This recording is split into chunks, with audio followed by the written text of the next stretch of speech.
Alhamdulillah di pagi yang cerah, sedikit mendung kalau di Bandung, kita sudah bisa bergabung di webinar Jarum Rempah yang uh, di ada 3 seri dari webinar Jalur Rempah yang diselenggarakan oleh BPNB Jawa Barat ini.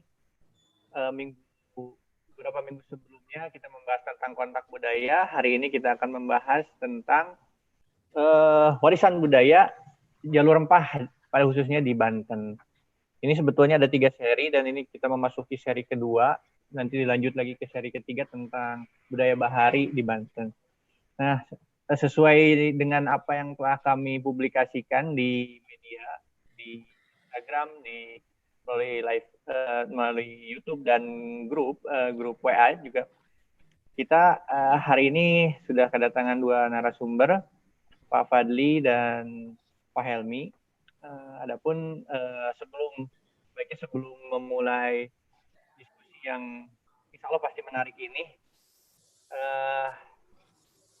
saya aturkan pembukaan dan pengantar diskusi dari Kepala Balai Pelestarian Nilai Budaya Jawa Barat, Pak Jumhari. Sebelum untuk mengantar diskusi kita kali ini, mungkin Pak Jumhari bisa memberikan sepatah dua patah kata tentang Jalur Rempah dan program Jalur Rempah itu sendiri barangkali. Kepada Pak Jumhari, saya persilahkan Pak. Ya, Bismillahirrahmanirrahim. Assalamualaikum warahmatullahi wabarakatuh. Selamat pagi dan salam sejahtera untuk kita semua.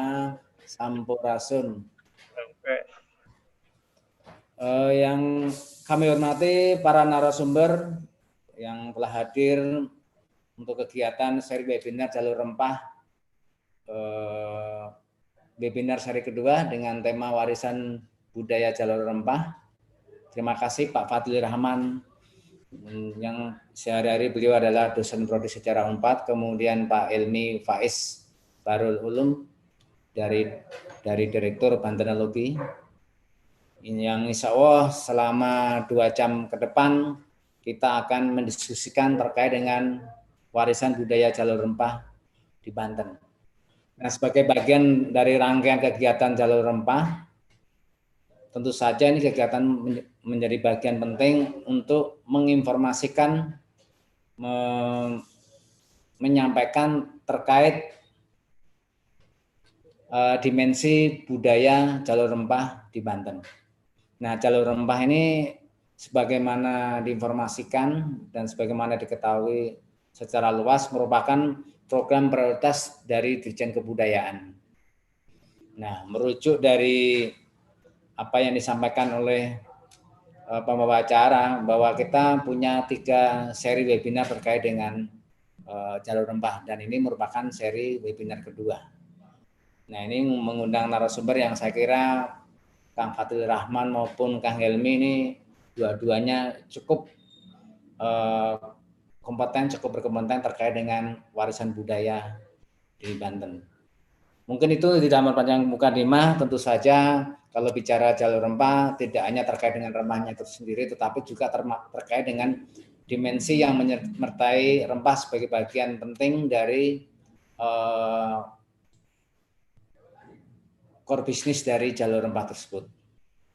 Untuk itu sekali lagi terima kasih kepada para narasumber yang telah berkenan hadir, menyediakan waktu untuk kegiatan webinar seri kedua ini, dan mudah-mudahan kepada para audien, para pemirsa kegiatan seri webinar ini bisa memberikan masukan dan juga urun rembuk terkait dengan bagaimana arah dari Jalur Rempah tersebut, khususnya di Banten. Itu saja dari saya pribadi dan atas nama lembaga. Mohon maaf bila topik budaya. Assalamualaikum warahmatullahi wabarakatuh. Waalaikumsalam warahmatullahi wabarakatuh. Terima kasih Pak Jumhari atas pengantar diskusi kita di seri webinar Jalur Rempah yang kedua ini. Sebelum masuk ke sesi pemaparan, saya memperkenalkan diri dulu. Saya Hari Ganjar Budiman, peneliti di BPNB Jawa Barat.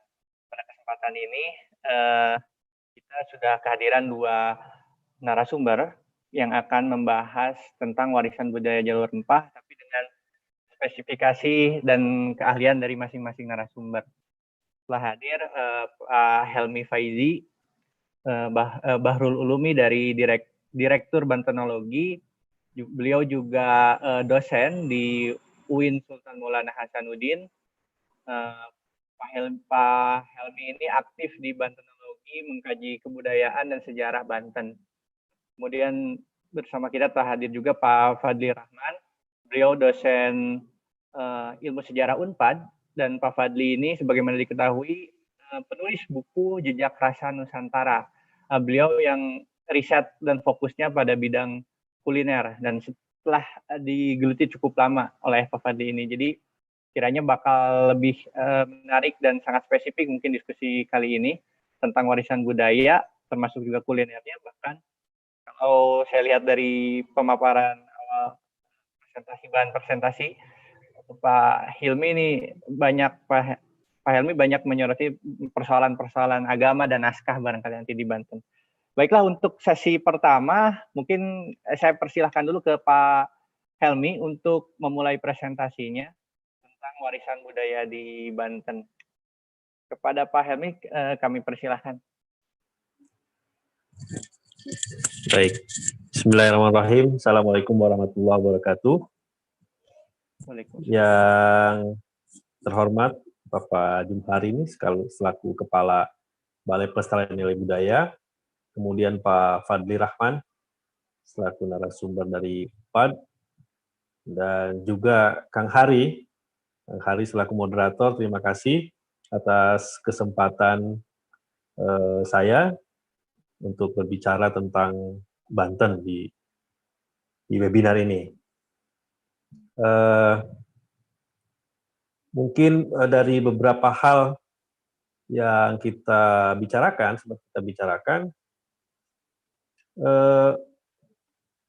mungkin saya akan masuk dari ini. Saya kebetulan dapat slide pemaparan Pak Idam Setiadi, Wakil Ketua Jalur Rempah, Jalur Rempah, pada saat webinar BPCB tanggal 4 bulan 6 tahun 2020. Dari sini saya melihat bahwa jalur rempah itu harus dilihat, sebagaimana disampaikan Pak Jumhari tadi juga, jalur rempah harus dilihat sebagai jalur budaya. Jadi tidak hanya dilihat rempah secara fisiknya saja rempah, tetapi apa yang memberikan dampak bagi budaya, termasuk juga dan lain sebagainya. Nah, karena itu saya akan lebih banyak menyoroti pada aspek agama, budaya, begitu ya, tentang itu. Jadi, nah, kemudian karena Pak Helmi, maaf, boleh di-share screen itunya, presentasinya, Pak? Oke, aduh, gimana ya? Atau saya coba bantu ya, Pak? Ya, boleh. Silakan. Ya. Oke.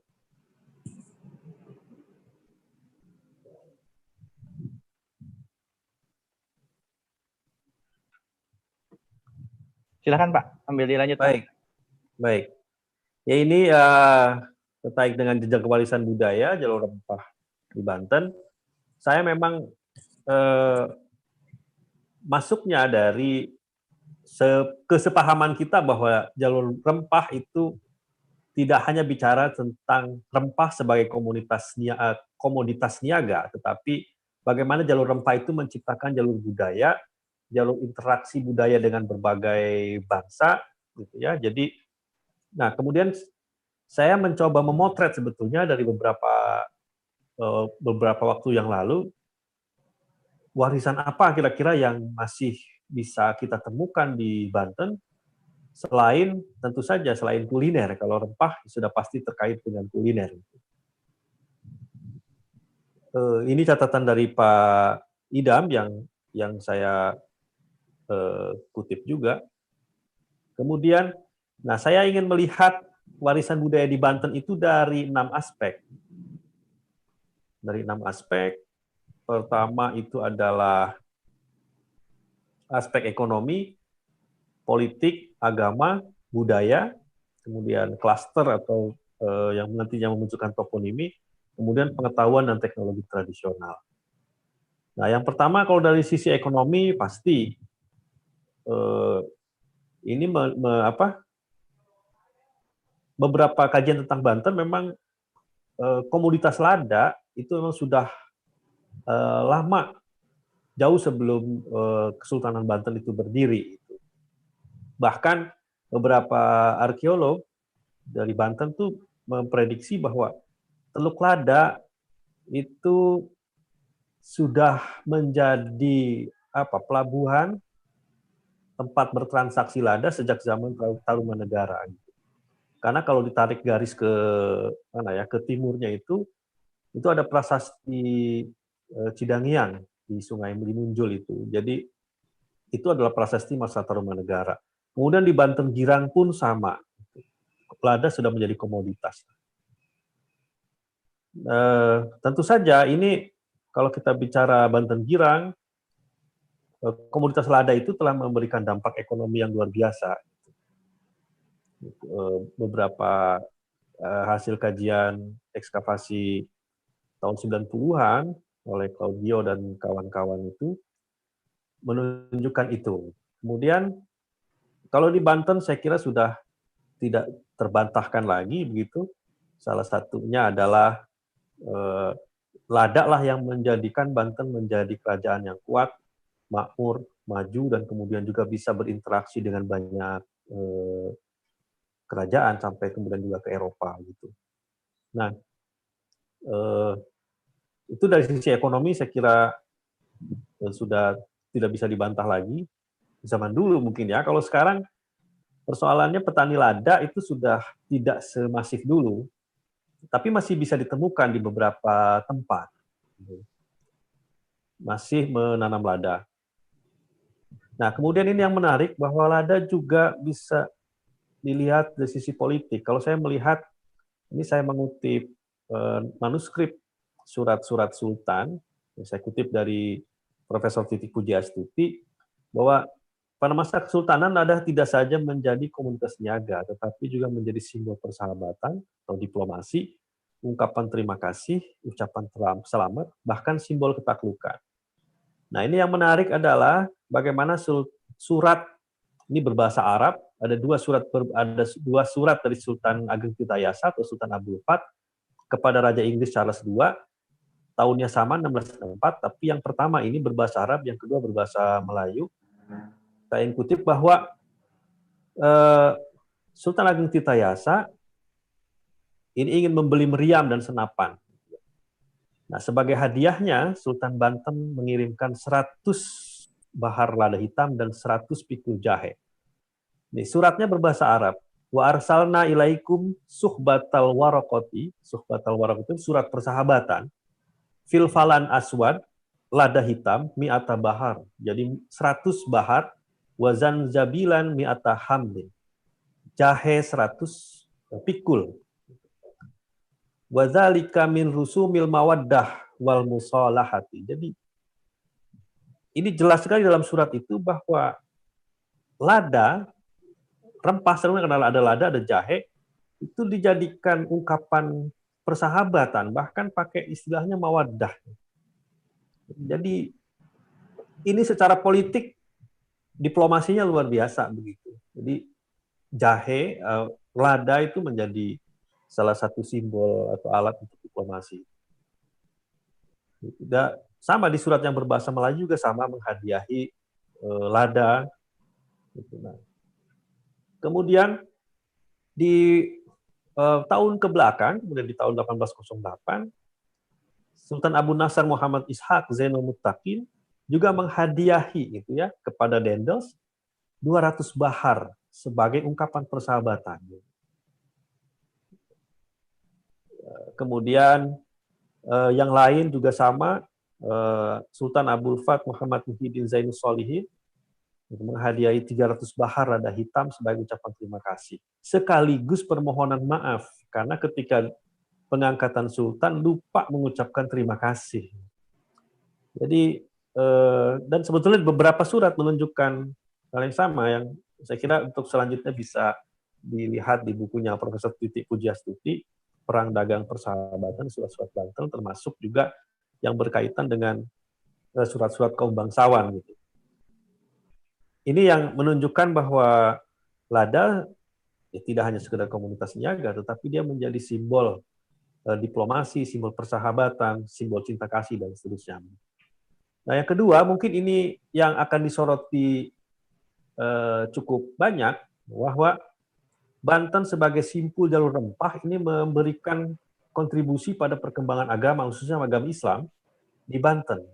Mengapa? Karena interaksinya, karena kesultanan ini menjadi kesultanan yang besar, maka dia terhubung dengan jaringan ulama yang lebih luas. Sebagai jaringan ulama di kota-kota suci dan pusat-pusat keilmuan yang lain. Buktinya adalah begini, yang pertama yang harus dilihat adalah dari sisi tasawuf. Banten memiliki posisi yang penting dalam tasawuf. Pertama, dalam sejarah Banten diceritakan bahwa ketika Hasanuddin diajak menunaikan ibadah haji oleh ayahnya Syarif Hidayatullah, dibaiat menjadi pengikut tarekat Naqsyabandiyah. Ini dalam sejarah Banten.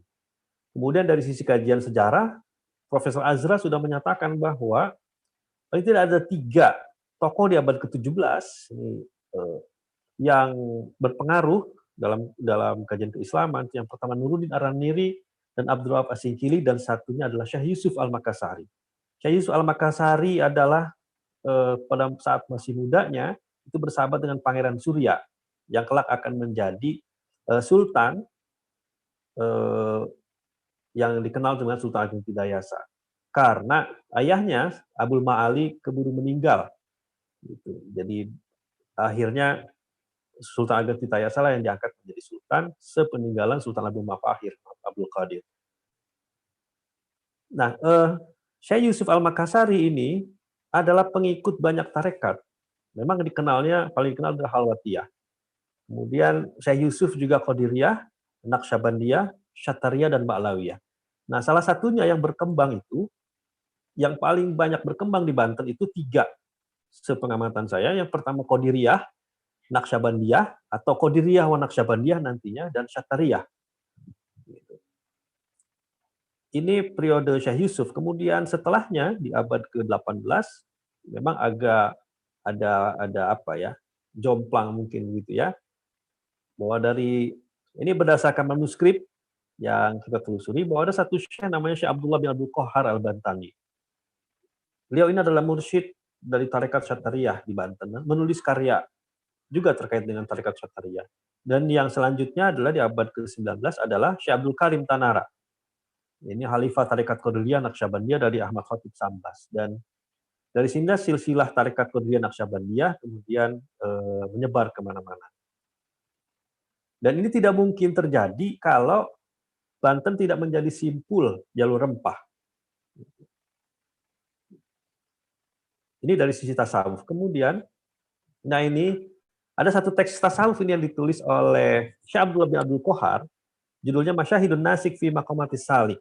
Ini risalah pendek, memang 34 halaman, tetapi yang menarik adalah bahwa teks ini adalah permintaan Sultan Banten, Abu Nasr Muhammad Arif Zainal Ashikin, itu kepada Syekh Abdullah bin Abdul Qahar Al-Bantani untuk menulis risalah tentang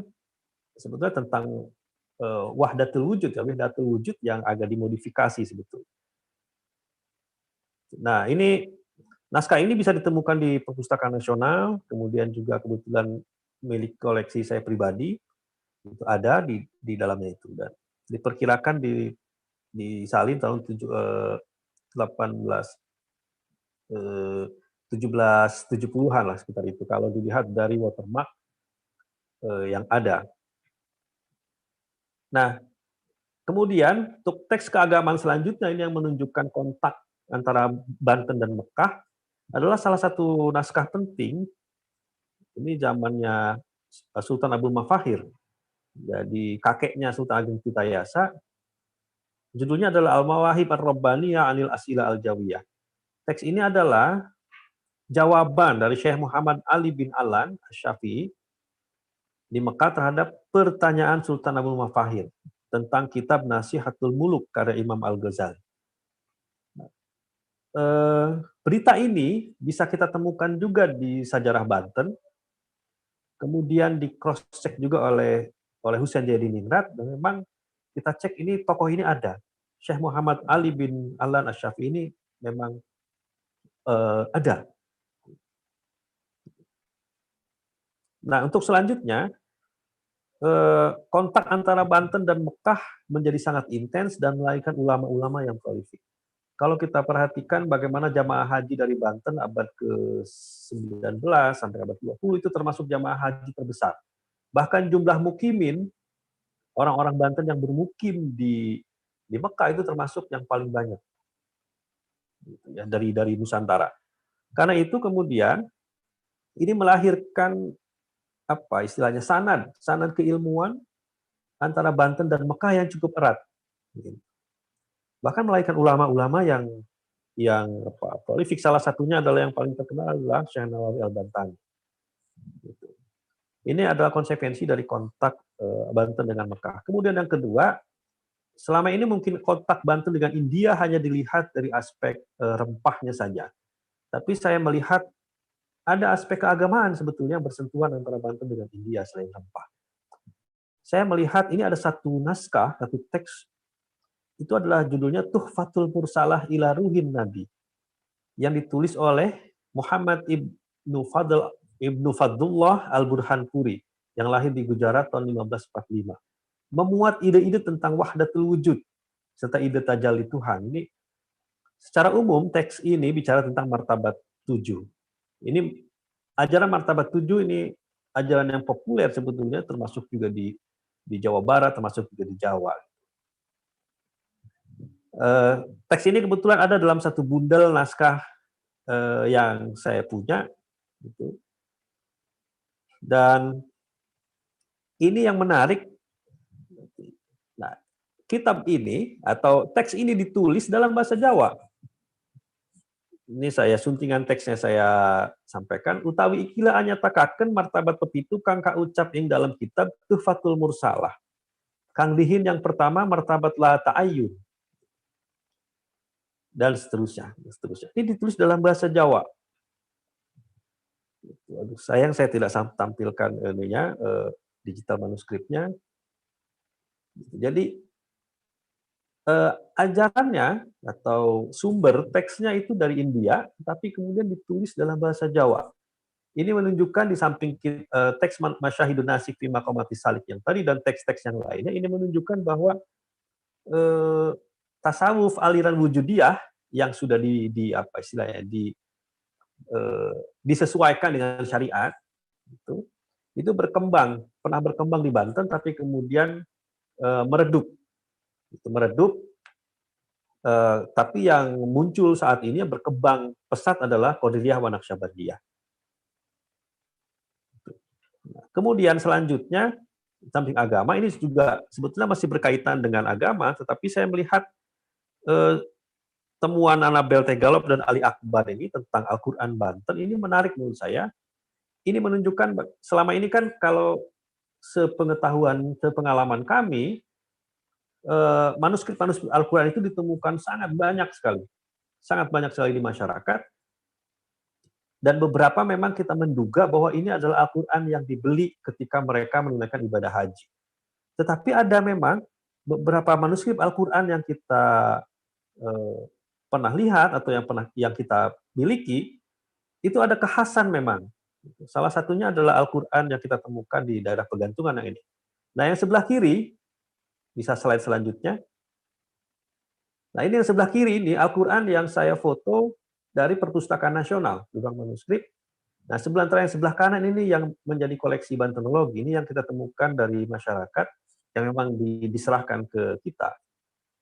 Nah, setelah kita perhatikan dan membaca dari teks tentang kaligrafi dan iluminasi dari Anabel Tegalop dan Ali Akbar ini, meyakinkan kita bahwa Al-Quran ini bukan dibeli di Mekah, tetapi memang ditulis di Banten. Nah, Al-Quran yang sebelah kanan, yang sebelah kanan itu yang berwarna biru lagam hiasnya, Ini pernah dilihat oleh salah satu penulis buku ini, Ali Akbar. Datang ke kami dan kemudian dia ketika melihat Al-Quran, membaca semuanya, dia berani menyimpulkan ini adalah Al-Quran Banten. Kenapa? Karena kaligrafinya itu adalah khas. Jadi bahkan dia menyebut Banten style memang. Kaligrafinya yang memadukan antara, ya memang nashi, tapi memadukan nashi Persia, jadi huruf waw terutama kalau bisa lihat, itu huruf waw kalau di kaligrafi yang biasa. Nashi itu, aliran nashi itu, dia ujungnya agak naik ke atas ekornya itu, tetapi di Quran Banten tidak, termasuk huruf ro dan seterusnya. Huruf mimnya juga begitu, sehingga dapat disimpulkan bahwa ini adalah aliran Banten style yang memiliki pengaruh dari Indo-Persia, Persia. Dan ini tidak mungkin, pengaruh ini tidak mungkin muncul kalau tidak ada interaksi budaya dengan dunia luar.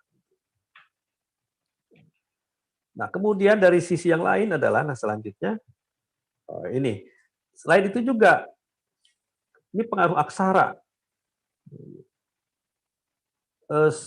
Berdasarkan pengalaman kita di lapangan, manuskrip atau naskah-naskah tentang Banten itu boleh dikatakan hampir mungkin 85% itu naskah keagamaan.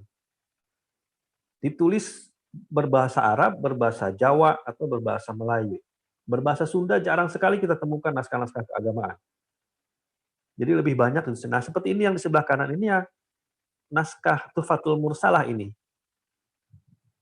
Nah, inilah utawi ikilah anyatakaken martabat pepitu kang kaucap ing dalam kitab Tuhfatul Mursalah. Manuskrip di sampingnya itu. Ini berbahasa Jawa dan ditulis oleh aksara Pegon. Dan ini berkembang, jadi warisan aksara ini berkembang, bahkan masih bisa kita temukan di pesantren tradisional di Banten hingga hari ini. Jadi biasa santri maupun kiainya menulis dengan aksara Pegon. Termasuk santri ketika nyoret kitab ngaji, itu masih digunakan. Artinya warisan ini masih bisa kita temukan hingga hari ini. Nah, kemudian selanjutnya di samping aksara, ini berkaitan dengan budaya, itu adalah fashion. Ini kalau kita lihat beberapa gambar, sketsa, gambar, kemudian deskripsi, saya melihat pakaian sultan ini termasuk tidak saja menunjukkan kejawaannya gitu, tetapi menunjukkan kosmopolitannya Banten begitu. Ini dari kajian di tahun 2007 ya 2012 ini kita membaca bahwa dari sisi pakaian sultan ini ada percampuran juga. Kadang kalau mau sholat Jumat pakainya jubah Arab, tetapi ikat kepalanya itu seperti orang Maroko. Gitu. Dan kemudian sultan menggunakan trompah dari Turki, dan kadang dalam acara formal menerima tamu memakai songket Palembang. Gitu. Pakai rompi, beludru, kemudian pakai songket dari Palembang. Gitu. Dan kain beludrunya pun dari India. Gitu. Kemudian perhiasan-perhiasan emas dan lain sebagainya. Jadi ini mungkin hanya bisa kita temui di masa lalu, karena setelah itu ciri-ciri ini menjadi menghilang gitu ya. Kalau kita lihat foto-foto di abad ke-19 sampai abad ke-20, ini lebih terlihat nuansa Jawanya gitu. Nah, yang ini kuliner, ini sepengetahuan saya sampai tahun ini, saya cek di tahun 2020 ini hanya 2 warisan budaya tak benda dari Banten yang berupa makanan. Sate bandeng tahun 2015 dan angin lada 2016. Sebetulnya selain itu masih cukup banyak lah kita temukan, seperti rabek, dendeng, gerem asem, bekakak ayam, sop bebek, sate bebek, soto, nasi samin, sayur besan. Ini sayur besan gabus pucung ini di wilayah Tangerang yang basis kulturalnya adalah Betawi, Birpletok, Bandrek. Ini mungkin bisa diusulkan juga sebagai warisan budaya tak benda ini.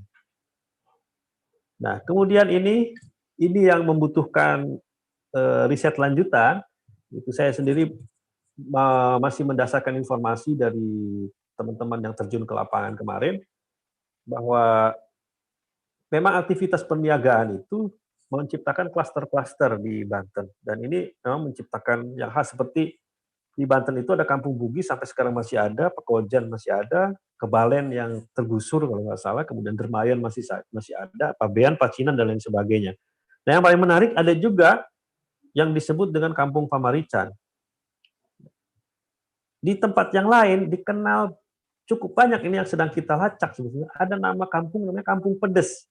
Karena orang Pandeglang menyebut lada itu pedes. Ada beberapa kampung pedes yang saya lihat ada di Saketi, kemudian ada di Patia, termasuk ada juga di Panimbang. Ini yang sedang kita lacak. Ini lumayan membutuhkan waktu untuk melacaknya ini. Nah, selanjutnya ini Pamarican, ya ada di wilayah itu. Nah, yang kampung pedes itu saya dapatkan informasinya ada di Saketi, Patia, dan Panimbang. Nah, Panimbang sendiri menurut cerita tutur masyarakat, asal-usulnya memang berkaitan dengan lada. Jadi di kalangan masyarakat berkembang juga bahwa orang yang pertama kali datang ke Teluk Lada adalah orang-orang Portugis untuk membeli lada. Karena itu untuk menentukan harga maka lada itu ditimbang. Karena itulah kata Panimbang itu diambil dan sampai sekarang namanya masih Panimbang. Pun demikian dengan nama Teluk Lada. Ini foto tahun 1785. Yang kebetulan saya foto sendiri ini di Leiden, ini berangkat tahun 1785, memang sudah tertera, tertulis namanya Teluk Lada. Nah, kalau saya mengutip lagi bahan presentasinya dari Pak Sony Wibisono, Pak Sony menampilkan peta yang lebih tua, 1777, juga sudah tertulis nama Teluk Lada. Artinya ini sudah, nama Teluk Lada ini sudah cukup panjang gitu ceritanya. Nah, untuk menggali seperti apa, saya kira butuh waktu yang lama lagi untuk kita teliti. Nah, ini juga yang saya peroleh dari kawan-kawan yang terjun ke lapangan. Ini bicara tentang pengetahuan tradisional, bahwa rempah itu tidak saja berkaitan dengan makanan, tetapi juga untuk pengobatan tradisional. Salah satunya ini yang masih ada di Panimbang adalah kalau bayi baru lahir, yang baru putus ari-arinya, maka untuk mempercepat pengeringannya itu ditaruh lada gitu di pusarnya. Nah, kemudian hasil tim lapangan juga melihat ada 3 cara penanaman lada di Serang. Di Serang beberapa tempat masih ada perkebunan lada. Pertama ini cara solor, katanya diambil dari rambatan pohon yang ada di bawah, kemudian dipetet ya Pak. Itu kemudian yang ketiga di sarang gantung, di stek pucuk. Di Polosari pun ada 3 cara, tapi sedikit berbeda. Solor, semai biji, kemudian dipindah ke tanah, dan stek pucuk. Dan ini menurut saya ini adalah teknologi tradisional dari penanaman lada. Mungkin itu saja yang bisa saya sampaikan. Demikian Pak Hari, kurang lebih mohon maaf. Assalamualaikum warahmatullahi wabarakatuh. Waalaikumsalam warahmatullahi wabarakatuh. Terima kasih banyak Pak Helmi atas pemaparannya tentang warisan budaya Jawa. Jadi Pak Helmi banyak membahas juga tentang naskah ya, bukti-bukti melalui naskah, aliran tasawuf juga yang mungkin jejaknya masih hidup dan masih ada hingga saat ini gitu. Nah, selanjutnya kita berlanjut ke pembahasan selanjutnya yang akan disampaikan oleh Pak Fadli. Mungkin lebih banyak berkaitan dengan kuliner dan bagaimana sih akhirnya akulturasi budaya di Banten ini akhirnya memunculkan keanekaragaman kuliner di Banten. Baik, Pak Fadli, kami persilahkan untuk memulai presentasinya. Ya, Mangga, terima kasih Kang Hari. Ya, Assalamualaikum warahmatullahi wabarakatuh. Selamat pagi. Yang terhormat kepada Bapak Jumhari, Kepala BPNB Jabar dan Banten, kepada Pak Helmi, terima kasih tadi sudah menyampaikan paparan yang juga memantik materi yang akan saya paparkan ya. Tadi sudah sedikit menyinggung kuliner, dan ini saya sudah tampak belum, Kang Hari? Sudah Pak, jelas. Sudah Bisa tampak di full, ya? Bisa di full screen barang PowerPoint-nya. Oke, saya full screen ya. Ya. Oke, ya seperti tadi sudah disampaikan oleh Kang Hari selaku moderator, bahwa apa yang akan saya sampaikan ini lebih memfokuskan kepada aspek pengaruh jalur rempah terhadap formasi kuliner di Banten. Kalau kita lihat hubungan jalur rempah dengan warisan budaya yang tetap eksis pada masa sekarang, ya. Kalau tadi sudah disinggung oleh Pak Helmi, ada agama ya, yang juga sudah membentuk bagian dari karakter kebudayaan masyarakatnya, yang juga tidak bisa dipisahkan dari pengaruh jalur rempah pada masa lalu, yaitu adalah formasi budaya kuliner. Kalau saya lihat dalam kajian sejarah kuliner yang selama ini saya lakukan, ada dua dalam perkembangan jalur rempah yang sekarang sedang banyak didiseminasikan oleh pemerintah. Sebetulnya kita bukan yang pertama ya. Kalau boleh saya katakan, beberapa tahun lalu misalnya di Kerala di India itu sudah ada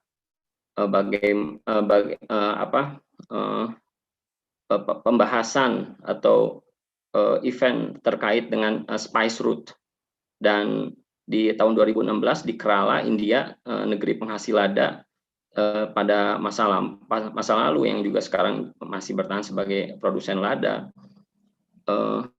diadakan acara culinary culture in spice route ya.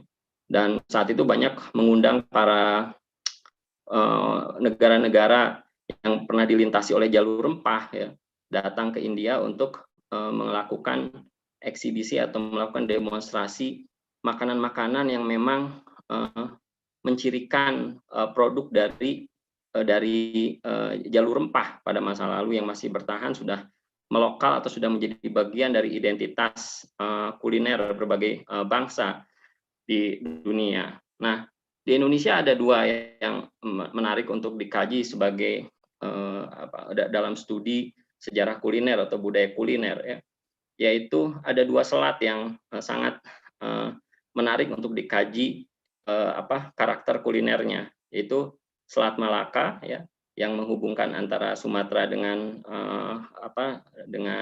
kawasan Melayu hingga Malaysia. Terus kemudian Selat Sunda yang menghubungkan antara Sumatera dengan Pulau Jawa ya, yang ujung atau kepalanya itu ada di Banten ya. Dan kemudian bagaimana jalur rempah di Selat Sunda ini juga menghasilkan atau menunjukkan warisan-warisan yang masih bertahan hingga sekarang. Ya, kalau saya tampilkan di screen pertama ini, saya ingin menunjukkan beberapa citra kuliner yang masih menjadi bagian dari identitas Banten sekarang.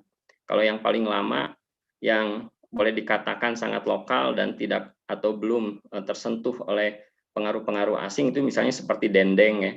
Terus kemudian beberapa makanan yang menggunakan bahan baku daging kerbau ya.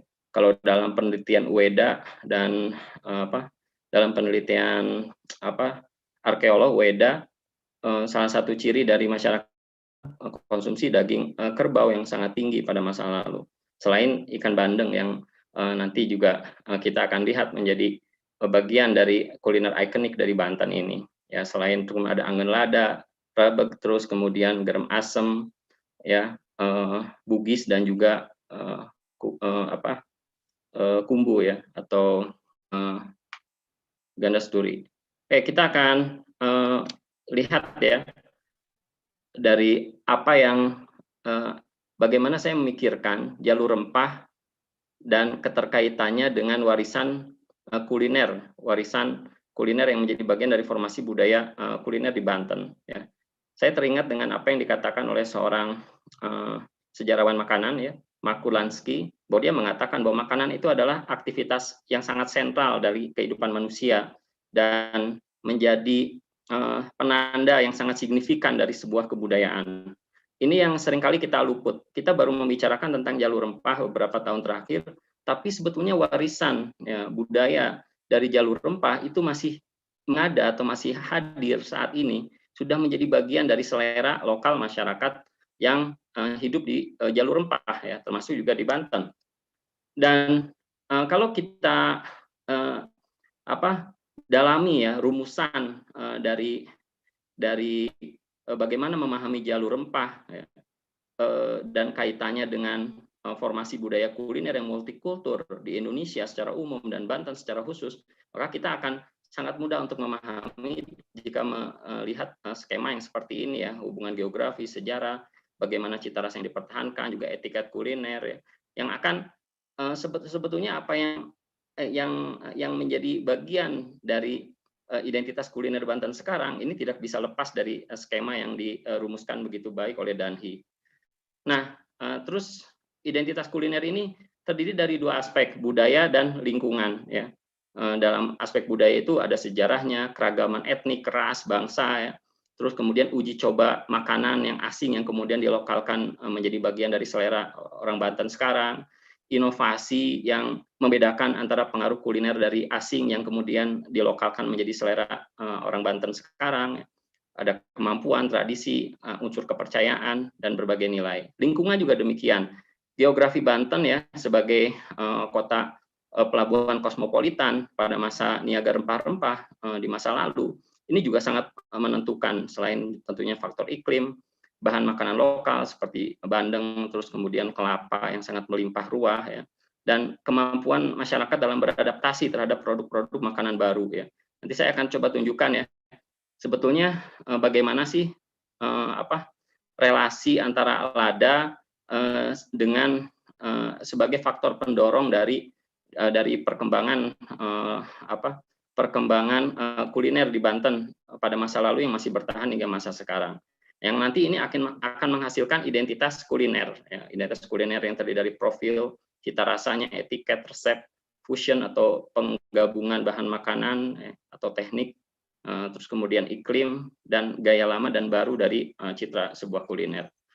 Nah, sekarang saya ingin coba melakukan overview terhadap citra kosmopolitan Banten. Jadi kalau apa yang dilakukan oleh para peneliti Banten seperti Claude Guyot ya, yang melihat bahwa pada masa abad ke-16 dan 17 Banten sangat dikenal sebagai salah satu pusat perdagangan terpenting di jalur rempah dunia. Dan sebagai sebuah kota pelabuhan transito, artinya dalam konteks jalur rempah ini, Banten ini bukan sepenuhnya produsen rempah-rempah, tapi lebih sebagai pelabuhan transit bagi para pedagang asing dalam berniaga rempah-rempah. Dan saat itu dikenal dengan sebutan Bata, Bintan, dan Tanah Banten. Secara wilayah, ya, luas Banten ini sebetulnya kecil ya, dengan penduduk relatif yang sedikit. Tapi kondisi perekonomian saat itu ya di masa niaga rempah-rempah, Banten terhitung sangat makmur ya. Dan sebagai pusat perdagangan lada, para pedagang dari Laut Cina dan kawasan pantai Samudra Hindia datang ke Banten turut meramaikan aktivitas perdagangan di Banten ya. Jadi di sini perdagangan lada ini bukan hanya komoditas ekonomi seperti tadi disinggung oleh Pak Jumhari di awal webinar ini gitu. Bahwa ini lebih sebagai booster gitu bagi munculnya dinamika kebudayaan yang sangat kompleks, yang sangat kosmopolit. Dan Banten Banten kenyataannya bukan sebagai produsen lada ya. Komoditas rempah ini justru berasal dari wilayah tetangganya atau wilayah seberang yang menjadi bagian dari wilayah kekuasaan Banten di Sumatera bagian selatan, tepatnya Lampung dan Tulang Bawang ya. Dan sampai ke kawasan Bangka dan Belitung pun budidaya lada ini juga sangat penting ya pada masa lalu. Nah, di samping berpengaruh dalam membentuk Banten menjadi kota yang kosmopolitan, ya, yang perlu dipertanyakan termasuk dari apa yang akan saya sampaikan pada hari ini adalah seberapa besar pengaruh perdagangan lada dalam membentuk citra kuliner Banten. Ya. Kita kalau melihat narasi sejarah Banten itu pasti tidak bisa lepas dari lada. Dan bagaimana pengaruh lada yang memunculkan citra Banten sebagai kota yang kosmopolitan tentu tidak bisa dilepaskan dari persinggungan atau pertemuan berbagai bangsa yang terjadi pada masa niaga rempah-rempah dan Banten sebagai bagian penting dari jalur rempah ya pada masa lalu. Ya, meskipun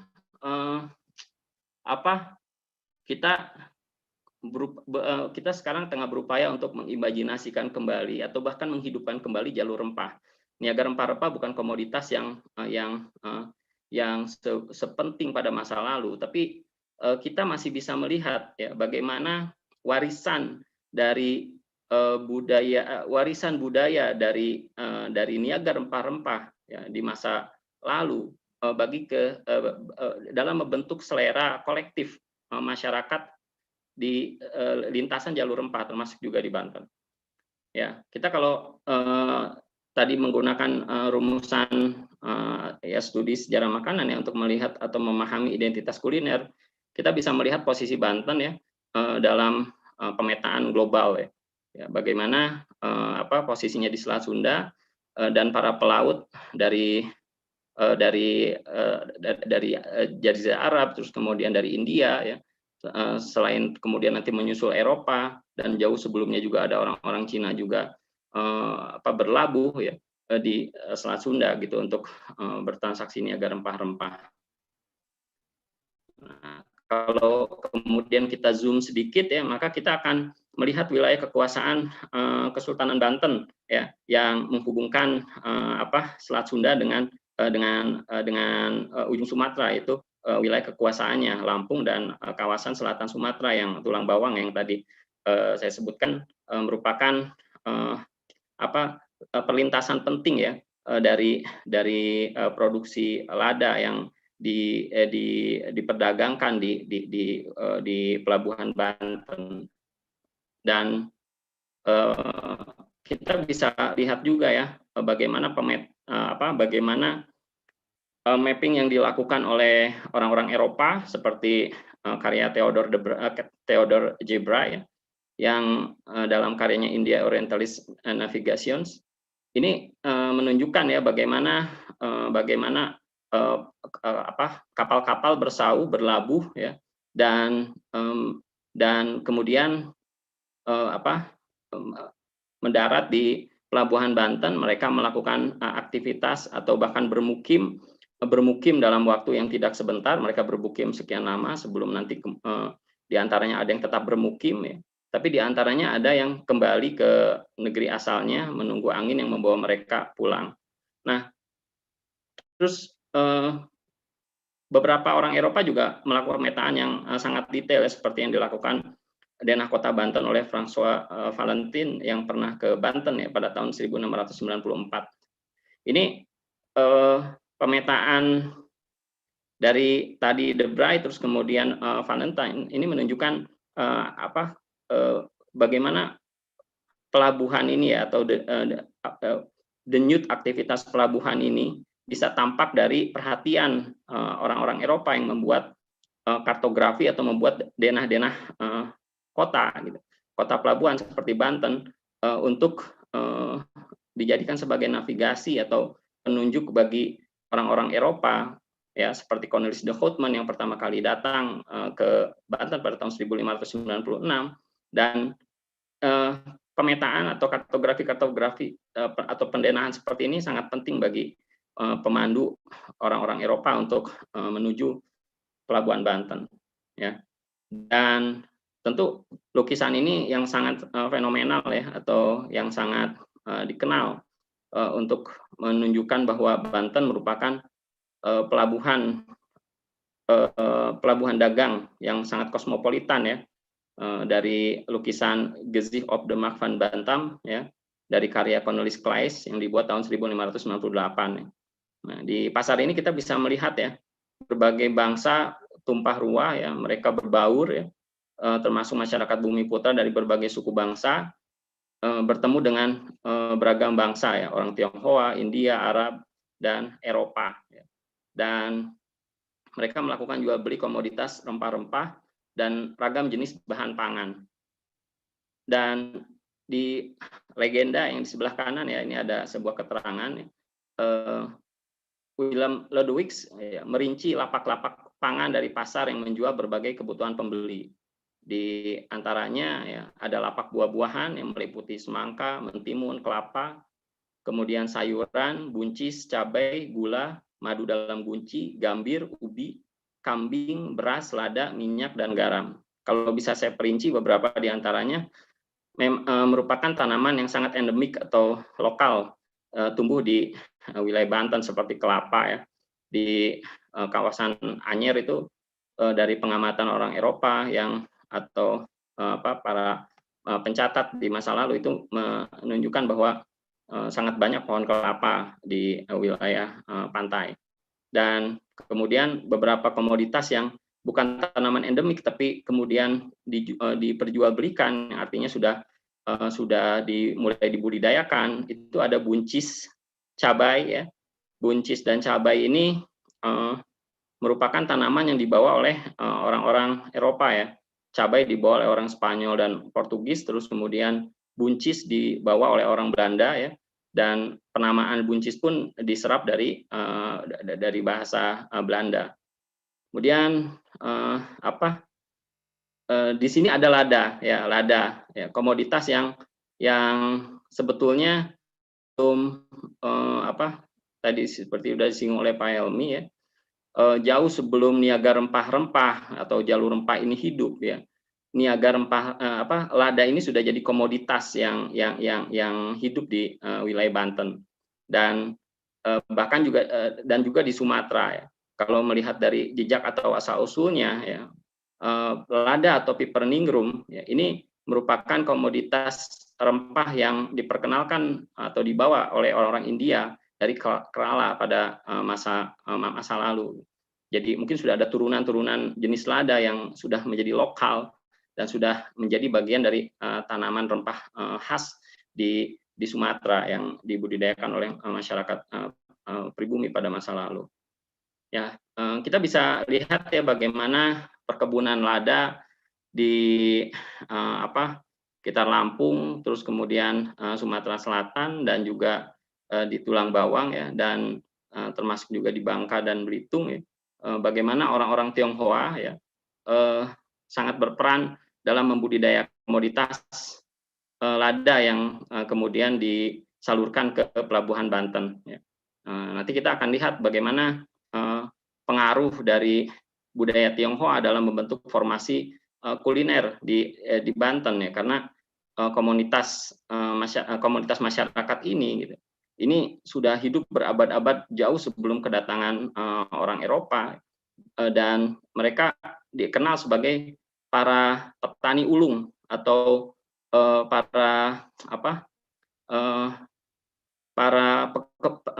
pengusaha perkebunan yang ulung pada masa lalu. Ini yang kita akan lihat bagaimana persentuhan budaya dan bersentuhan dengan berbagai budaya asing yang membentuk citra kuliner Banten yang kosmopolit ya.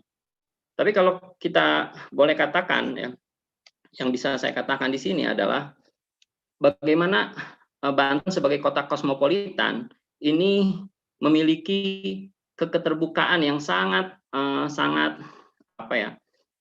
toleran ya, sangat terbuka terhadap berbagai pengaruh budaya asing ya.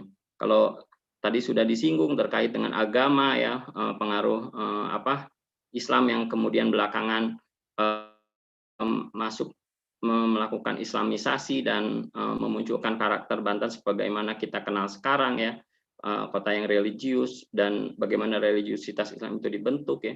Dan ternyata bukan hanya sebatas dalam konteks agama saja ya, keterbukaan itu juga tampak dari misalnya lukisan yang menunjukkan Sultan Banten ya, Sultan Abdul Mahasin Muhammad Zainul Abidin ya, ketika menjamu Cornelis de Bruyn ya, seorang pedagang dari Belanda ya, yang saat itu Sultan sudah sangat menunjukkan sudah sangat terlihat ya westernisasi atau pembaratan dalam jamuan makan ya. Ini sebuah lukisan yang sangat menarik menurut saya. Di sekitar di belakang tempat jamuan ini ada tembok istana ya, dan kemudian di dalamnya ada tarian tandak yang sedang dijadikan sebagai bagian dari pertunjukan dalam jamuan makan.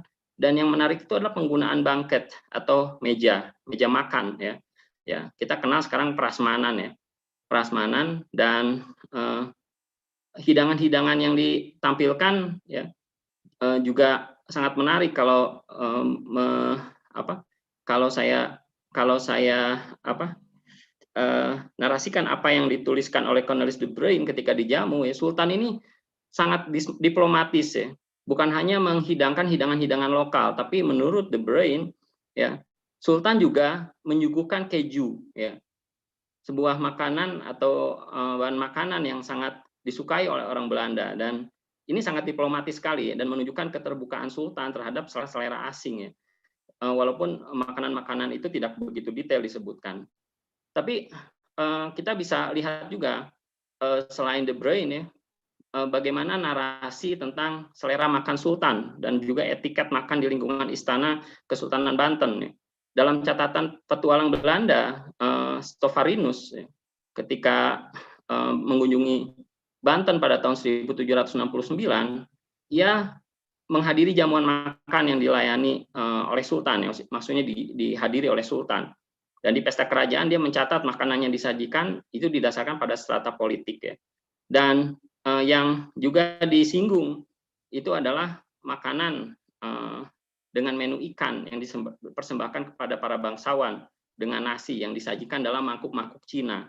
Ya, artinya kalau didasarkan dikonfirmasi dengan apa yang dilakukan oleh penelitian yang dilakukan oleh Ueda, penelitian arkeologis yang dilakukan oleh Ueda, bahwa pada awal abad 18 sejumlah besar porselen ya menghiasi pasar Banten. Dan pengguna porselen ini termasuk juga kalangan non-elit. Jadi artinya bukan hanya kalangan istana ya, tapi juga kalangan-kalangan non-elit sudah sangat terbiasa menggunakan porselen dari Cina ini. Dan porselen Cina ini pada abad ke-18 termasuk mangkuk kecil dari Fujian ya atau Guangdong dan juga Jingdezhen ya. Jadi bukan piring-piring besar dan barang-barang ornamen yang ditemukan di Banten pada abad 16 dan 17. Artinya semakin menuju ke abad 18 ya, masyarakat dari kalangan biasa pun sangat terbuka terhadap pengaruh-pengaruh asing, termasuk juga porselen yang diperkenalkan atau dibawa didatangkan dari Cina.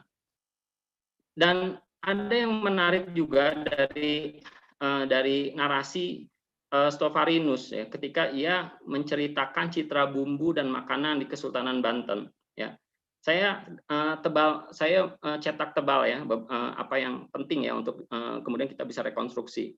Dia tidak menyebutkan beberapa jenis makanan ya, tapi dia menyebutkan secara umum segala jenis makanan yang bercita rasa India yang diolah secara beragam, dan bahan utama sebagian besar dari mereka adalah ikan dan unggas ya, bervariasi dengan banyak kuah yang menurut kebiasaan makan setempat menggunakan gula, cuka atau asam ya. Dan di bagian narasi lain disebutkan juga lada ya. Dan setelah hidangan diambil ya, ini narasi yang saya cetak tebal juga, penganan dan kue-kue yang diletakkan di atas meja. Artinya ada main course ya, hidangan utama, dan juga ada dessert ya atau confectionery dan pastry yang disuguhkan untuk Stovarinus. Lalu kalau kita hubungkan dengan apa yang dinarasikan oleh Stovarinus, saya membayangkan apa yang sekarang menjadi format budaya kuliner Banten ya, yaitu kita bisa melakukan rekonstruksi yang imajinatif atas catatan Stovarinus yang tadi menyinggung tentang ikan. Dia ada beberapa kali menyinggung soal hidangan ikan ya. Ikan ini merupakan hidangan yang melimpah ya. Kalau dari penelitian yang dilakukan oleh Guyo ya, bahwa dalam dalam pada masa ketika ada acara hitanan berlangsung ya, Putra Sultan Banten ketika di Hitan ya pada masa itu, bandeng merupakan bahan makanan yang melimpah ya, dan acara hitanan berlangsung di sebuah desa bernama Pontang yang sebagaimana disebutkan oleh Guyo, dan Pontang merupakan wilayah daratan pantai yang membentang dari Teluk Banten hingga Cisadane. Dan kawasan ini memiliki potensi ikan bandeng yang melimpah di samping kelapa yang santannya dipakai sebagai salah satu bumbu sate bandeng. Nah, dan pada tradisi hitanan ini kerabat sultan dan rakyat memberi banyak bandeng. Para juru masak kesultanan mengolah bandeng yang melimpah ini menjadi sate ya. Dan kalau melihat dari jejak tambak Banten ya pada masa lalu yang banyak melakukan aktivitas penambakan ikan bandeng ini adalah orang Cina ya. Orang Cina, dan yang masih perlu untuk dikonfirmasi adalah mengapa bandeng ini dikreasikan atau diolah menjadi sate. Sate ini sendiri secara teori masih simpang siur ya, dari mana asal usulnya ya, tapi yang banyak konsensus yang mengatakan bahwa sate ini berasal dari kata sataebak atau dari 3 kerat daging ya, yang biasa ada dalam kuliner Tionghoa ya. Yang masalahnya di sini dia tidak menggunakan daging ya, tapi tusukan ini dipakai untuk bandeng. Ini yang menjadi ciri khas dari cita kuliner Banten yang sebagaimana dikatakan oleh Stovarinus sangat banyak atau berlimpah dengan ikan. Kemudian yang kedua tadi disebutkan adalah hidangan-hidangan India. Saya masih mempertanyakan apa yang dimaksud oleh Stovarinus hidangan India. Dia tidak detail menyebutkan berbagai jenis hidangan berkuah ya. Tapi yang sekarang sangat identik itu adalah rabeg ya. Rabeg ini adalah kalau dalam buku jejak kuliner Arab yang ditulis oleh dalam jejak kuliner Arab itu disinggung bahwa rabeg ini diduga bermula dari kisah Sultan Maulana Hasanuddin yang menunaikan ibadah haji ke Mekah. Ya, jika tadi di paparan pemateri pertama itu menyinggung tentang interaksi antara Arab dengan Mekah dengan Banten ya. Ini kisah Sultan Maulana Hasanuddin ketika menunaikan ibadah haji di masa abad ke-16 ya, ke Mekah. Ketika berlabuh di pelabuhan Rabigh ya, di Laut Merah, Sultan sempat mencicipi satu makanan yang bahan dasarnya terbuat dari daging kambing. Dan kemudian ketika pulang ke Banten, ia meminta juru masak untuk membuat olahan yang serupa dan diberi nama rabeg. Kalau kita lihat dari pemetaan peta yang ada di bawah, itu adalah Rabigh ya. Dan makanan rabeg ini kalau kita lihat apakah ada di Arab, tentu saja namanya bukan rabeg, tapi yang paling identik itu adalah jalamah. Jalamah ini adalah hidangan berkuah yang menggunakan bahan daging kambing ya. Dan yang digunakan di dalam rabeg ini adalah lada, jenis rempah yang sejak lama digunakan sebagai pelengkap bumbu masakan yang termasuk disajikan di lingkungan kesultanan. Artinya ada terkonfirmasi ya pengaruh atau akulturasi antara lada dengan penggunaan daging kambing khas Arab.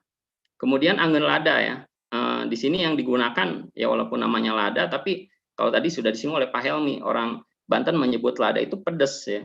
Dan lada ini ya, yang digunakan angin lada yang dipakai di sini itu adalah justru kapsikum sebagai pemedasnya ya. Dan merupakan sudah saya tadi singgung ya bahwa cabai atau kapsikum ini merupakan pemedas yang berasal dari benua Amerika yang dibawa pada abad ke-16 oleh pedagang Portugis dan Spanyol. Dan kata lada dalam bahasa Banten dan Sunda ya, ini merujuk kepada sifat pedas dari lada yang biasa digunakan oleh orang Melayu ya.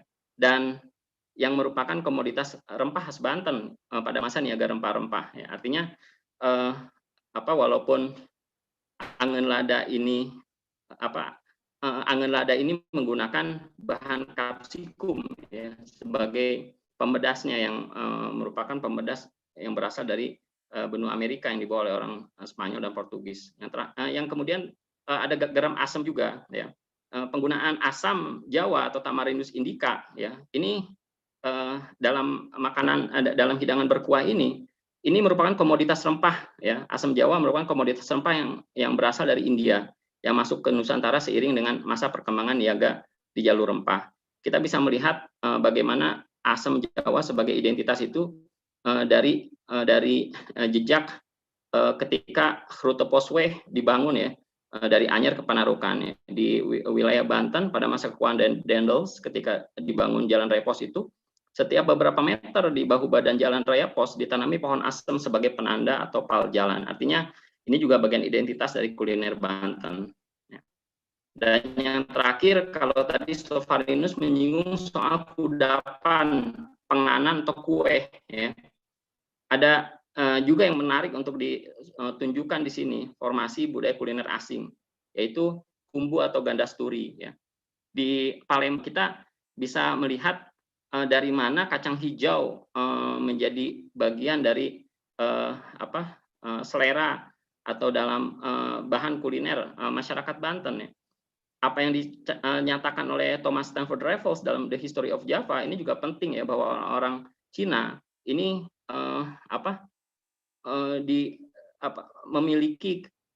memiliki kepiawaian ya dalam bercocok tanam atau membudidayakan dan bahkan memperdagangkan kacang hijau sebagai bahan makanan yang sangat tinggi nilainya pada masa itu. Nah, ini bahan kacang hijau sebagai bahan untuk membuat kumbu atau gandasturi ini banyak diusahakan oleh orang Tionghoa sebagai bekal perjalanan mereka, kudapan ya, yang kemudian sekarang sudah menjadi bagian dari selera atau kudapan orang Banten maupun di Palembang. Oke, kalau kita overview dari apa yang tadi saya lihat formasi budaya kuliner ya, dari pengaruh Arab, India, Eropa, terus kemudian Cina, bahwa masa lalu Banten sebagai kota pelabuhan kosmopolitan ya, serta pusat perdagangan Belanda ini di jalur rempah ini turut membentuk citra kuliner Banten yang sekarang masih dikenal. Ya. Dan beberapa ciri dari citra kosmopolit itu terdiri dari beberapa unsur pengaruh asing ya, berupa bahan bumbu, bahan makanan asing yang saat ini telah menjadi bagian dari identitas kuliner Banten.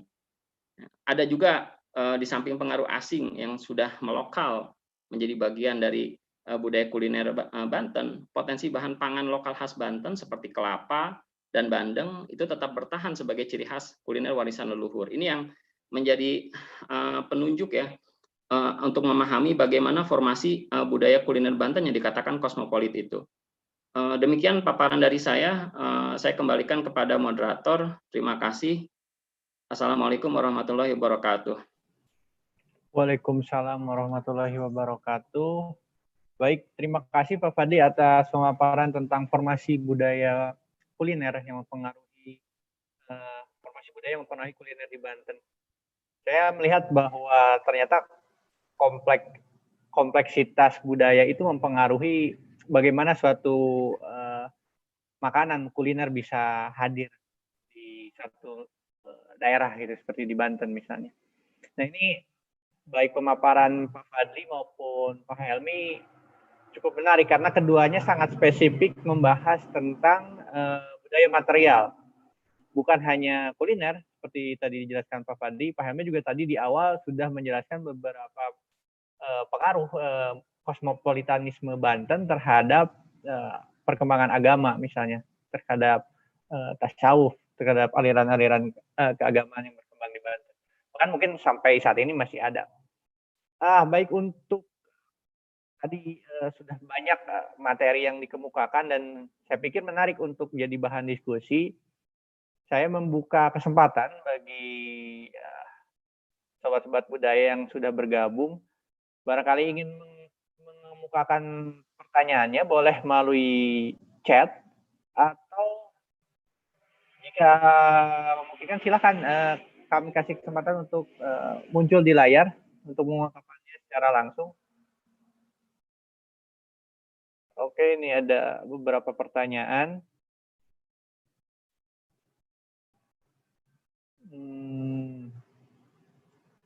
Untuk Pak Fadli dan Pak Helmi, ada Pak Fadli dulu barangkali Pak. Pertanyaan yang pertama, Banten itu kan menjadi lalu lintas transnasional di masa kejayaan pelayaran dan perdagangan jalur rempah. Terjadi interaksi yang dinamis di situ. Nah, seperti apa sih pengaruhnya perkembangan kuliner ini pengaruh luar di Nusantara secara umum? Atau mungkin apa yang dibawa orang luar ke khazanah kuliner kita gitu? Secara umum dulu gitu mungkin Pak Fadli bisa ngasih pencerahan ke kita. Enggak Pak?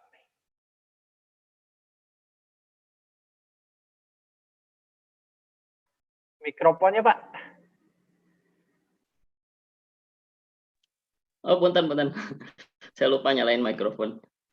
Oke, ada 2 pertanyaan ya, lalu lintas nasional dan rempah-rempah apa saja yang diperkenalkan ke Nusantara.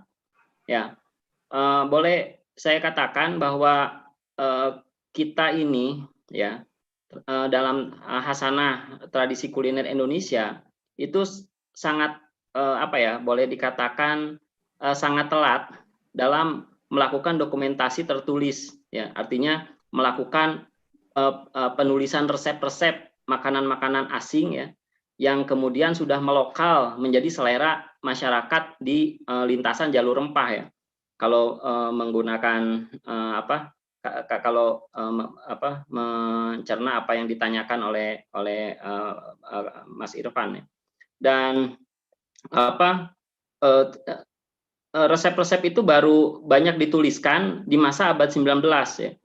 Dan kalau kita melihat anatomi makanan-makanan bahan-bahan, kalau kita melihat apa saja makanan yang berasal dari pengaruh asing ya, seperti Cina, India, Arab, Eropa, kita bisa melihat dari anatomi bahan ya, anatomi bahan yang diresepsi secara lokal atau dilokalisasi sesuai dengan selera masyarakat setempat ya.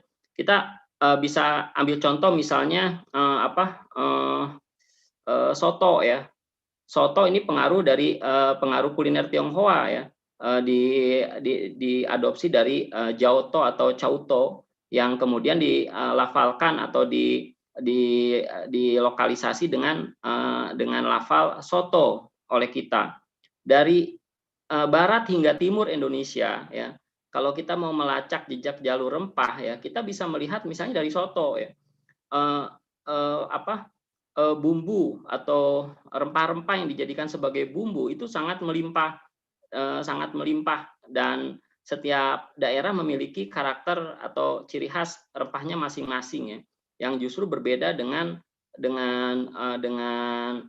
soto atau nenek moyang soto yang berasal dari Tiongkok ya. Dan kalau dalam konteks kuliner Tiongkok, soto atau sop yang dipakai itu menggunakan rendaman kuah yang daging babi ya, atau jeroan babi sebagai pencita rasa kuah.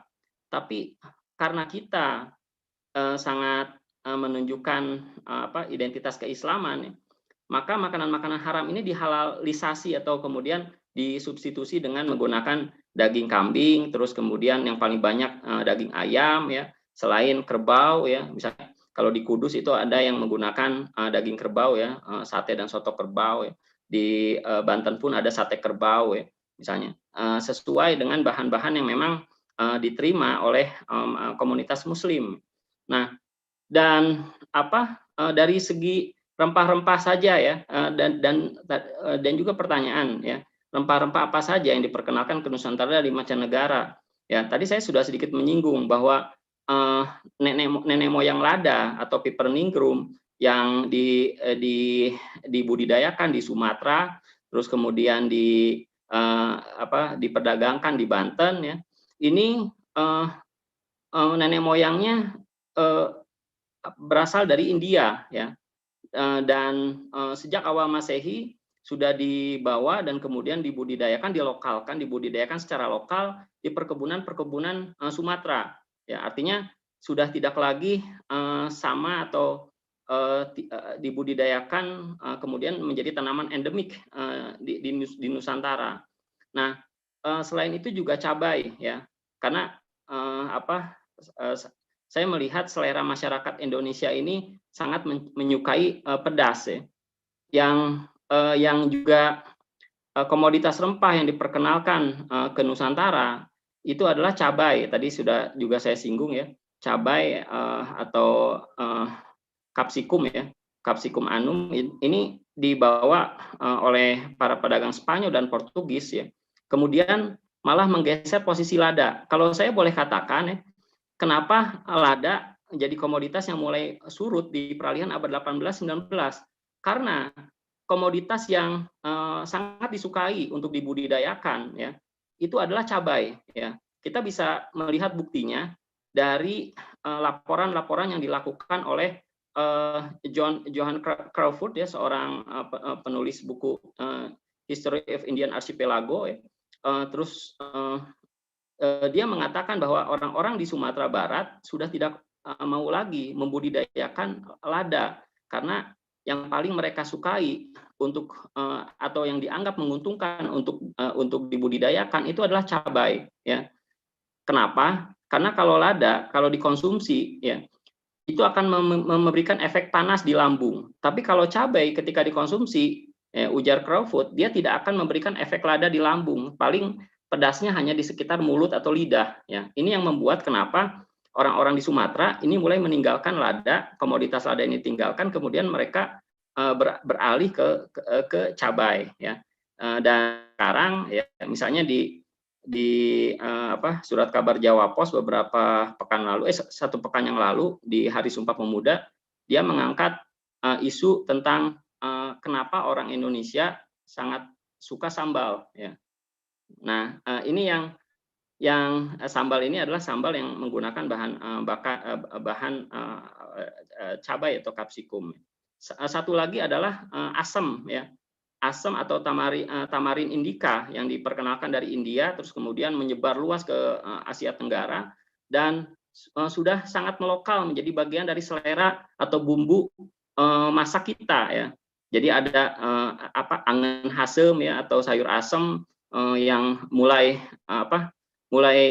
muncul konsumtifnya masyarakat dalam menggunakan asam sebagai cita rasa asam dalam masakan. Ini beberapa bahan rempah asing ya atau komoditas rempah asing yang kemudian diterima secara lokal dan sudah menjadi bagian dari identitas dari bahan-bahan kuliner kita. Barangkali itu untuk menjawab pertanyaan Bang Irfan. Ya, baik, terima kasih Pak Fadli. Sekalian saya mau cross check juga terkait beberapa waktu lalu kami dari BPNB pernah penelitian riset awal tentang kuliner warisan rempah di Banten. Sempat melibatkan dengan Pak Helmi, Pak Yadi dari Bantenologi juga. Mungkin saya ingin minta pandangan Pak Fadli terkait dari teman-teman di Banten itu mengidentifikasi bahwa dendeng itu salah satu jejak kuliner rempah.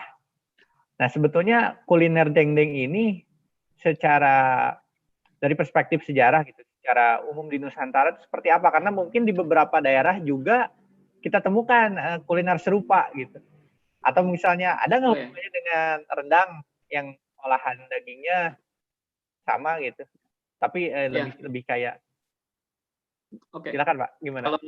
Kalau boleh saya katakan, dendeng itu lebih tua dari rendang. Ya, rendang ini sudah baru disebutkan secara tertulis di dalam naskah Hikayat Amir Hamzah ya, dalam versi Melayu yang baru disebutkan di masa itu gitu. Tapi kalau dendeng ini sudah dikenal dan disebutkan dalam laporan-laporan perjalanan ya, bagaimana orang Melayu, terus kemudian orang Jawa ketika mereka berdagang atau mereka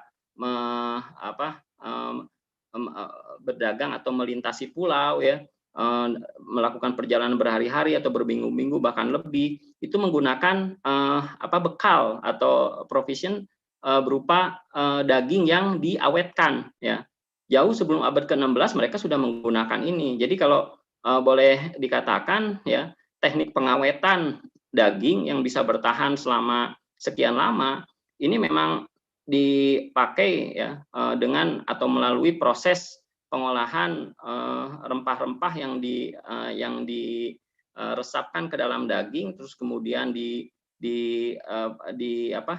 dijemur di bawah di bawah sinar matahari selama beberapa hari atau minggu, terus kemudian baru digoreng ya, dan dijadikan dan kemudian menjadi lebih awet untuk dijadikan sebagai perbekalan ya.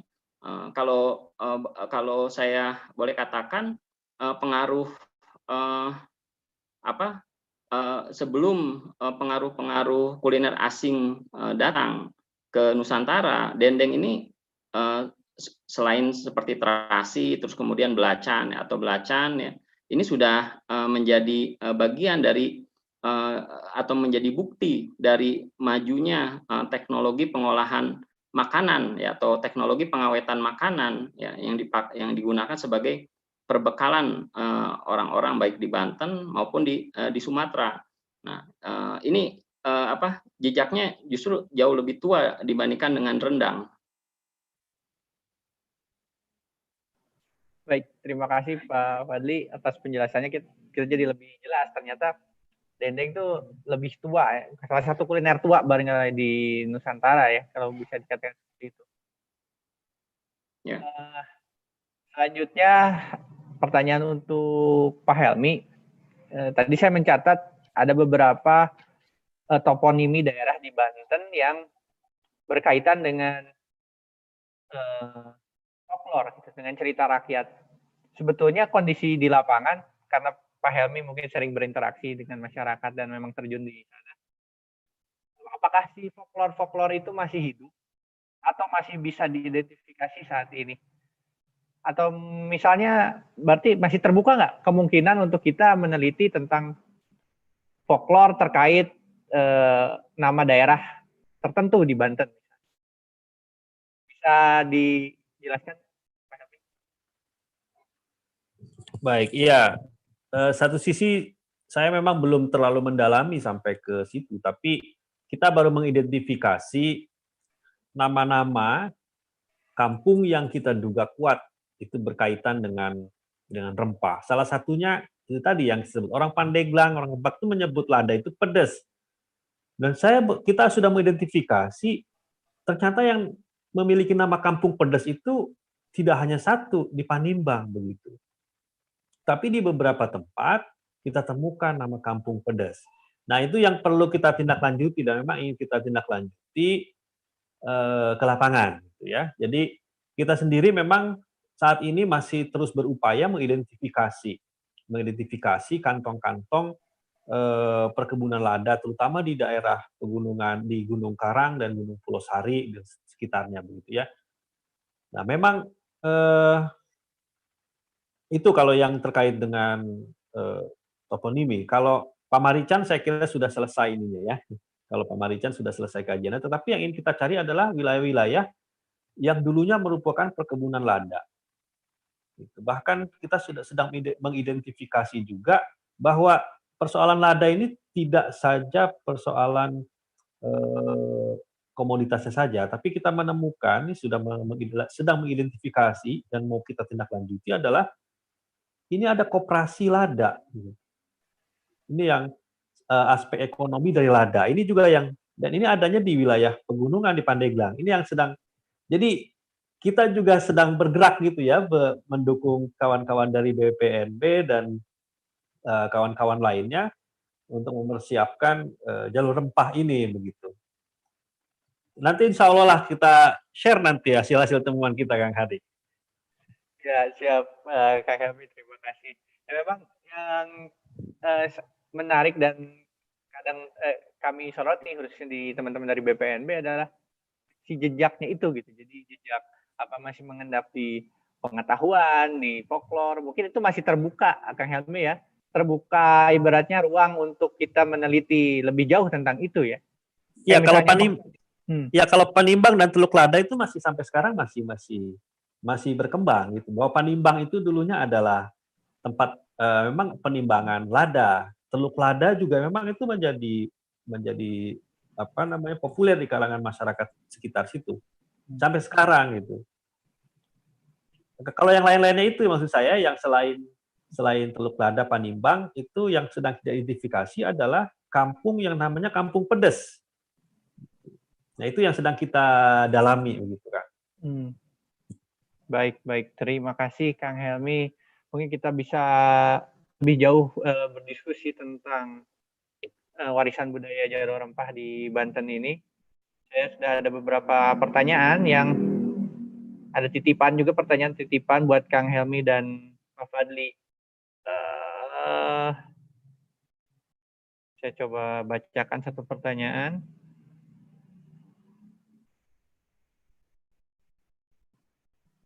Tentang tradisi lisan, mungkin ini untuk Pak Helmi. Ada nggak sih upaya melestarikan tradisi lisan dalam masyarakat, terutama terkait Jalur Rempah? Mungkin bisa berikan satu contoh tradisi lisan yang terkait Jalur Rempah, terutama sebagai upaya pembangunan kesadaran masyarakat Banten bahwa dahulunya mereka punya histori yang kuat tentang rempah. Ada nggak Pak Helmi tentang tradisi lisan yang berhubungan dengan rempah? Ya, mungkin salah satunya mungkin yang paling sering diwariskan yang paling mudah adalah tradisi kuliner ya. Gitu. Jadi kan ada satu keyakinan bahwa seperti sate bandeng, kemudian apalagi angin lada dan seterusnya itu memang itu adalah makanan yang diwariskan dari leluhur mereka sudah cukup lama gitu ya. Kalau tadi Pak Fadli mengungkapkan bagaimana bandeng itu ketika sunat Pangeran Purbaya di daerah Pontang, sampai sekarang itu daerah Pontang itu adalah salah satu penghasil bandeng terbesar di Banten. Dan olahan bandeng di kebetulan kakek saya itu emang tinggal di Pontang, jadi dari kecil namanya kuliner seperti olahan dari bebek, dari bandeng, kan itu memang dari kecil saya sudah sering disajikan gitu ya. Dan sampai sekarang itu masih terwariskan dengan baik gitu ya. Dan itu kan diwariskan secara lisan, tidak pernah misalkan sepengetahuan saya ya, itu memang sudah menjadi tradisi umum di masyarakat itu. Jadi ya germasem kemudian sate bandeng. Mungkin itu yang paling cocok. Tapi kalau kesadaran bahwa jalur rempah itu memiliki pengaruh yang kuat terhadap kebudayaan Banten, yang paling mudah diidentifikasi adalah dari tradisi keagamaan menurut saya. Jadi kalau kita melihat tradisi keagamaan salah satunya dalam tasawuf misalkan ya, kemudian dalam tradisi pesantren itu kita bisa melacak, melihat kesadaran orang Banten kepada dunia luar itu adalah bicara tentang sanad. Ya, kalau dalam tasawuf namanya ya sanad. Gitu. Saya mengikuti satu tarekat Qadiriyah Naqsyabandiyah dari siapa itu berkaitan dengan sanad. Itu adalah semacam kesadaran menghubungkan saya misalnya secara pribadi dengan jaringan ulama yang lebih luas keluar sana.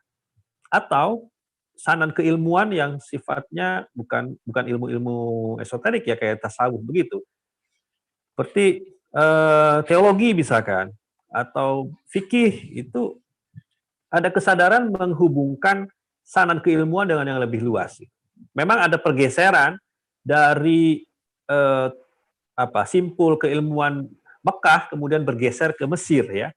Itu di awal-awal abad ke-20 banyak orang-orang Banten justru belajar ke Al-Azhar, ke Kairo gitu.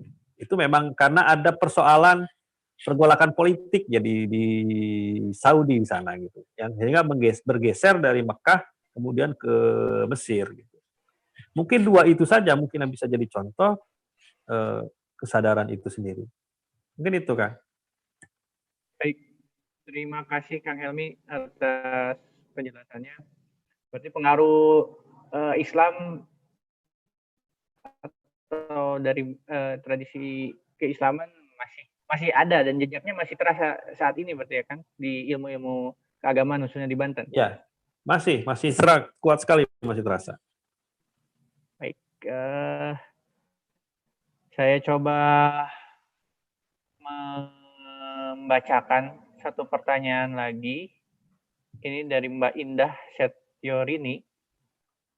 Mungkin ini lebih cocok ke Pak Fadli. Bagaimanakah pengaruh jalur rempah terhadap integrasi Nusantara pada masa itu? Maksudnya mungkin apa yang menghubungkan titik-titik rempah di Nusantara, titik-titik perdagangan dan pelayaran di masa itu? Gambarannya seperti apa Pak Fadli di masa perdagangan dan pelayaran?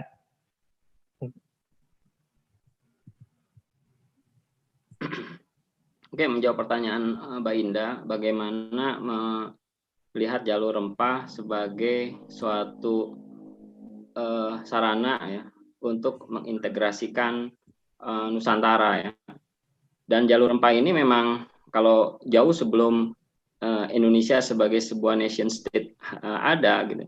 Jalur rempah adalah yang menghubungkan ya antara atau yang menjalin integrasi antara satu nusa dengan nusa yang lain yang berada di bawah kekuasaan politik kerajaan ya, dari mulai masa terutama sampai masa kekuasaan Majapahit ya, semua ditentukan dari pelabuhan transito atau entrepot jalur entrepot yang menjadi jalur rempah ya. Dan ini yang menghasilkan suatu hubungan antar nusa. Jadi kalau kita katakan Nusantara sebagai antar nusa antara gitu ya, yang menjalin hubungan antara satu nusa dengan nusa yang lain, itu diikat karena memang ada kepentingan politik terhadap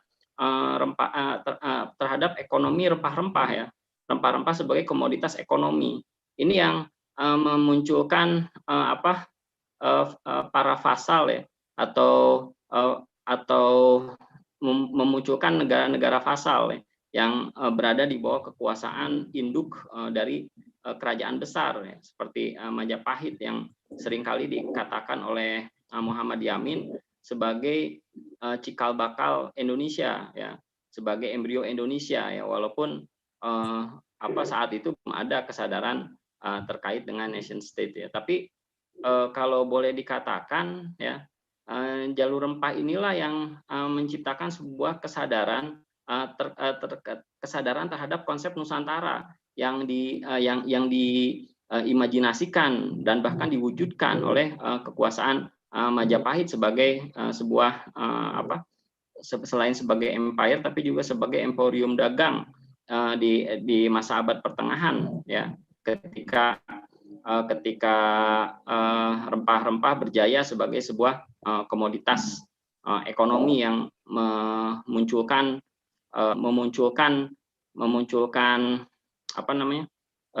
dominasi politik para kerajaan pada masa itu. Mungkin menyambung pertanyaan yang tadi Pak Fadli tentang pengintegrasian Nusantara, rempah sebagai mengintegrasikan Nusantara. Sebetulnya kalau dilihat dari masa kejayaan pelayaran perdagangan lah, sebutlah misalnya abad ke-15 sampai 18, selain Banten, dalam perspektif perdagangan global di Nusantara, poros-poros mana yang punya pengaruh yang juga besar gitu, seperti Banten? Ya, selain Banten itu ada juga Malaka ya, sebagai pelabuhan transito yang terpenting di masa yang bersamaan atau berdekatan dengan Banten. Terus kemudian Batavia juga menjadi, atau pelabuhan Sunda Kelapa saat itu juga menjadi pelabuhan transito yang penting ya.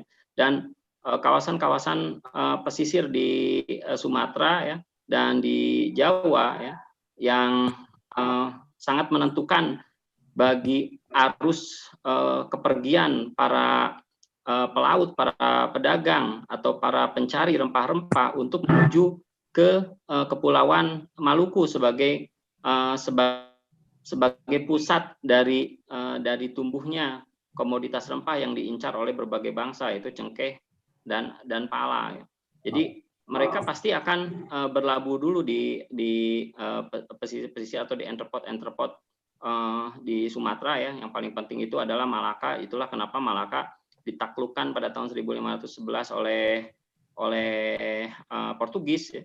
Ya karena memang kawasan ini yang penting untuk menguasai jalur menuju atau informasi dulu lah, informasi untuk mendapatkan banyak informasi menuju jalur rempah, dan ini menuju pusat rempah-rempah di Maluku, dan ini yang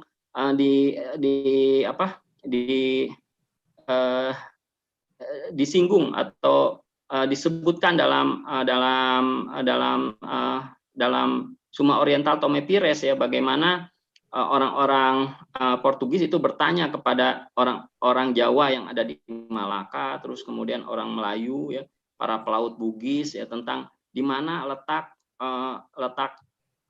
kepulauan rempah-rempah yang sebelumnya hanya sekedar mitos di kalangan orang-orang Eropa.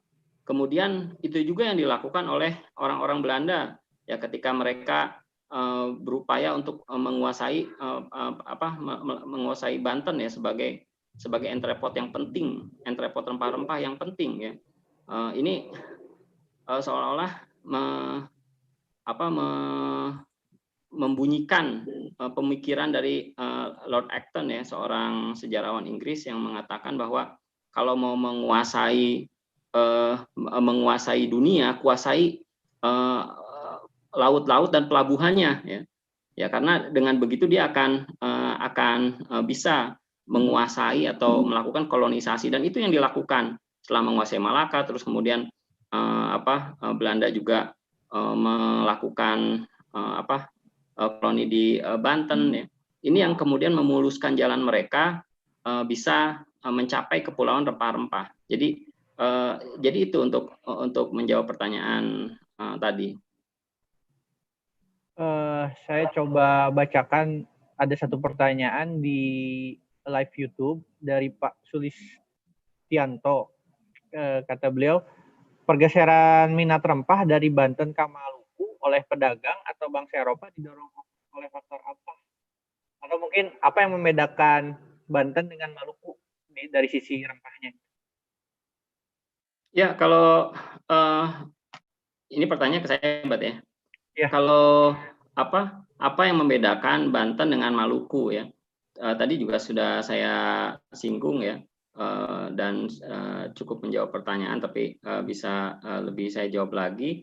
Apa yang membedakan antara Banten dengan Maluku? Banten ya sudah jelas ya, ini merupakan pelabuhan transito ya, dan bukan produsen rempah, tapi penyuplai rempah ya.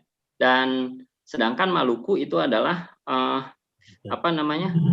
penyalur tempat atau produsen ya, rempah, di mana komoditas cengkeh dan pala yang menjadi bintang dari rempah-rempah pada masa itu ya. Dan para pedagang baik dari Jawa, terus kemudian dari Melayu ya, jauh sebelum kedatangan orang-orang Eropa ya, itu sudah banyak mengambil rempah-rempah langsung dari Maluku, terus kemudian diikuti oleh orang-orang Cina, Arab, India ya, dan Eropa itu paling belakangan ya, mengambil jalur menuju kepulauan Maluku. Jadi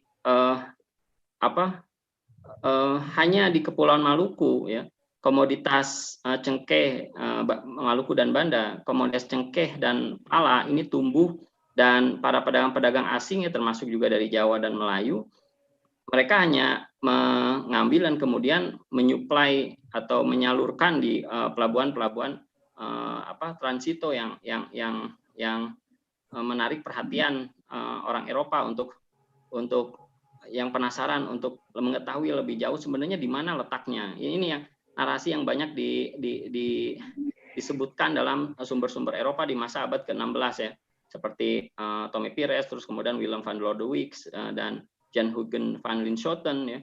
Mereka memang mempertanyakan di mana letaknya. Ini yang penting itu adalah bagaimana pelabuhan transito sebagai sebuah pusat informasi untuk menuju letak kepulauan rempah-rempah. Iya, terima kasih Pak Fadli. Berarti ini posisi Banten bisa dikatakan mungkin dari komoditasnya dia tidak sekaya Lampung, tapi lada dari Lampung di stok di Banten, kira-kira begitu ya Pak. Jadi yang Banten dia supply ke pedagang Eropa. Ya, seperti itu ya. Saya coba bacakan kembali pertanyaan yang masuk ke kolom chat.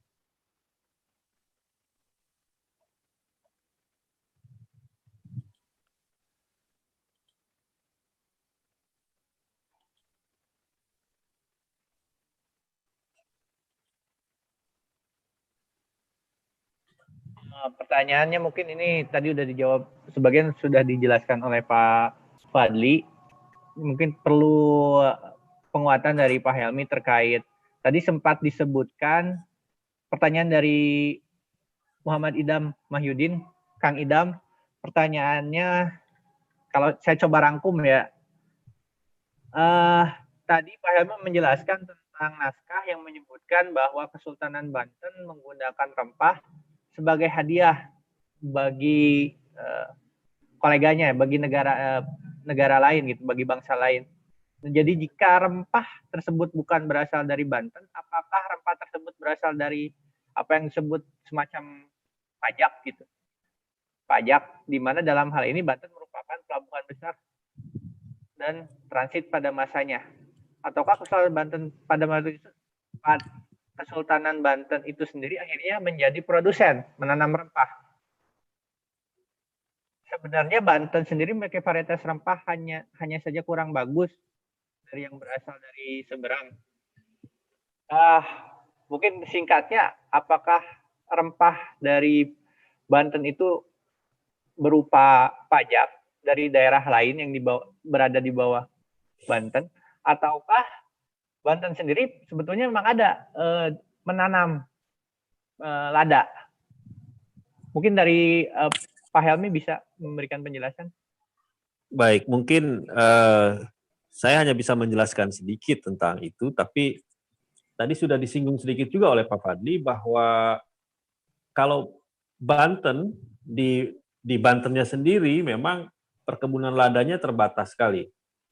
Tapi lada itu diperoleh Banten itu dari wilayah kekuasaannya yang melebar sampai ke Lampung, gitu ya. Karena itu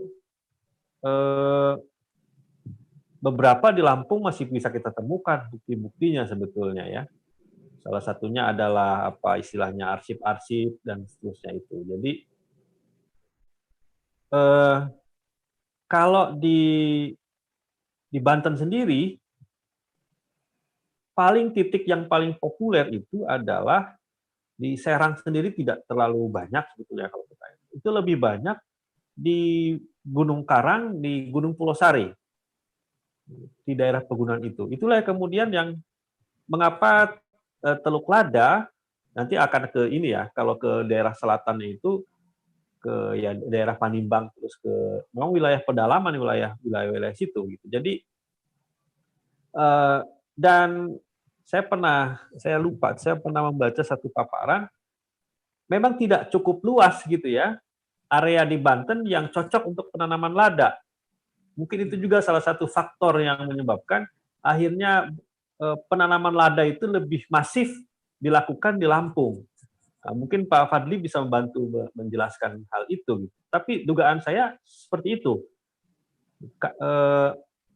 Karena mungkin karakter tanahnya yang kurang cocok, dan lebih cocok di Lampung, karena itu hanya di beberapa titik saja. Gitu. Dan itu berkumpul kira-kira tidak jauh dari area Gunung Karang dan Pulau Sari. Itu yang saya pahami dari paparan, salah satunya adalah paparan Pak Sony gitu ya. Mungkin itu yang bisa saya jelaskan. Mungkin Pak Fadli bisa menambahkan poin itu. Silakan Pak Fadli. Boleh saya nambahkan ya. Tapi ini memang menarik ya, tadi Pak Helmi menyinggung soal kondisi tanah ya. Dan yang menarik kenapa Banten tidak melakukan upaya pembudidayaan lokal lada di Banten sendiri. Ini mengingatkan saya pada apa yang ada di dalam naskah Hikayat Banjar ya, yang menuliskan tentang larangan menanam sahang. Sahang ini adalah sebuah istilah Melayu atau penamaan Melayu terhadap lada. Ya, di dalam Hikayat Banjar itu disebutkan bahwa wilayah kekuasaan Banjar ini melakukan pelarangan untuk menanam sahang, ya, karena dianggap ini bisa, kalau sahang ditanam dia akan merusak lahan atau akan membuat kondisi tanah menjadi panas dan tidak bagus untuk membudidayakan tanaman-tanaman pangan yang lain. Saya nggak tahu ya, tapi saat itu kerajaan Banjar boleh dikatakan ya cukup licik juga. Mereka mengambil keuntungan dari lada, tapi mereka nggak mau menanam atau melakukan penanaman sahang ya, karena dianggap akan membuat kondisi tanah menjadi tidak subur. Jadi sifat tanaman lada ini merugikan terhadap tanaman-tanaman kultivasi lainnya, gitu. Dan di Sumatera, terutama di kawasan selatan, terus hingga Lampung dan juga di sedikit nyebrang ke Bangka dan Belitung, ya, itu memang ada lokalisir terhadap pembudidayaan lada yang diupayakan oleh orang-orang Tionghoa, ya. Dan apa yang terjadi gitu ya, apa yang kita bisa lihat dari pembudidayaan lada di Lampung, terus kemudian di Tulang Bawang, ya, selain di Bangka dan Belitung gitu. Ini memang ada lokalisasi penanaman lada gitu yang ditempatkan di situ gitu, dan para pengusaha perkebunannya itu adalah orang Tionghoa, ya. Saya kalau membaca penelitian yang dilakukan oleh sejarawan Inggris tentang budidaya lada dan juga penambangan timah di Bangka dan Belitung, ya. Ini juga sangat menarik ya, karena memang tanaman lada ini dilokalisir sangat khusus, ya, supaya tidak memberikan pengaruh yang buruk terhadap penanaman tanaman komoditas yang lain.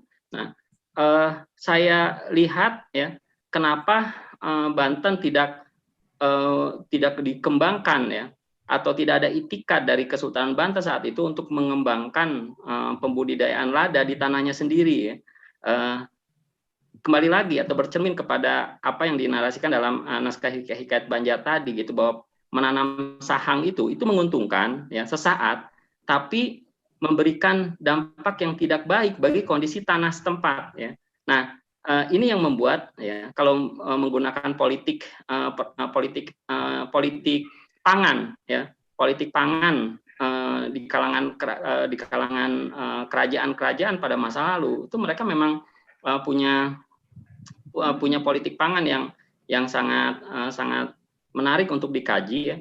Kenapa satu kerajaan melarang untuk menanam sahang di wilayah kekuasaannya, tapi mereka mengambil keuntungan dari wilayah vasalnya, ya, atau wilayah bawahannya, gitu, yang kita bisa ilustrasikan juga di Banten, ya.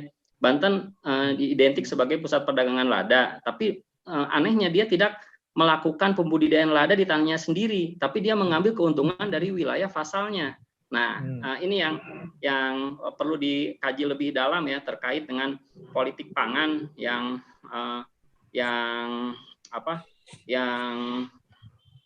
bisa dijadikan sebuah kajian serius. Seingat saya Michael Dove yang pernah melakukan penelitian tentang lada dalam naskah Hikayat Banjar ini, ya, tentang politik pangan dan pelarangan penanaman lada dalam naskah Hikayat Banjar. Itu bisa jadi ilustrasi, saya pikir, untuk menjawab pertanyaan tadi. Iya.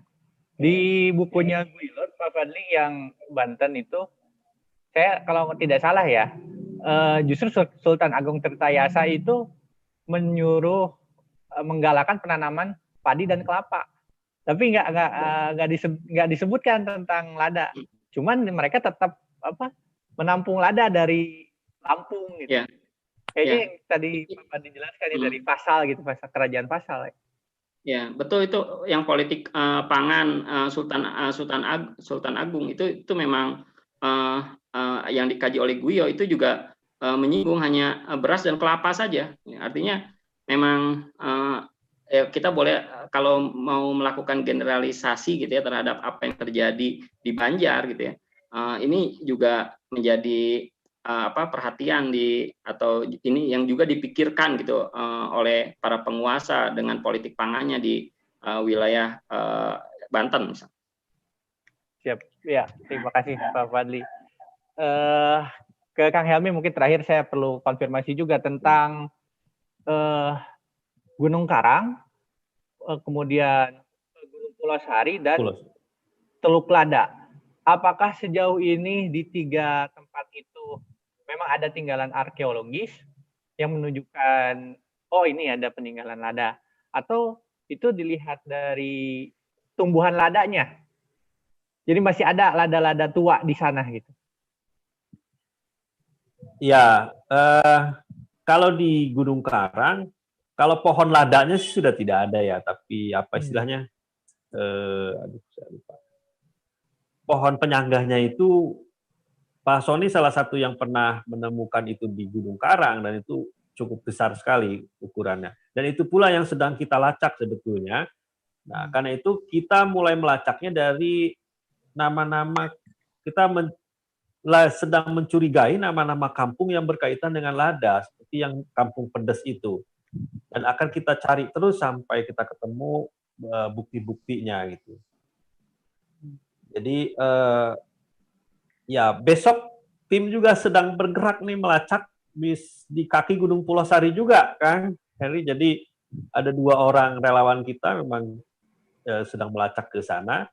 Itu kan ada merujuk satu buku katanya lada terbaik itu dari Gunung Sunda katanya. Ada informasi misalkan ada satu nama Gunung Sunda juga begitu di wilayah kita. Tapi ini kan masih asumsi ya. Karena itu kita cek terus berbagai informasi yang kita peroleh, kita akan lacak di lapangan terus gitu.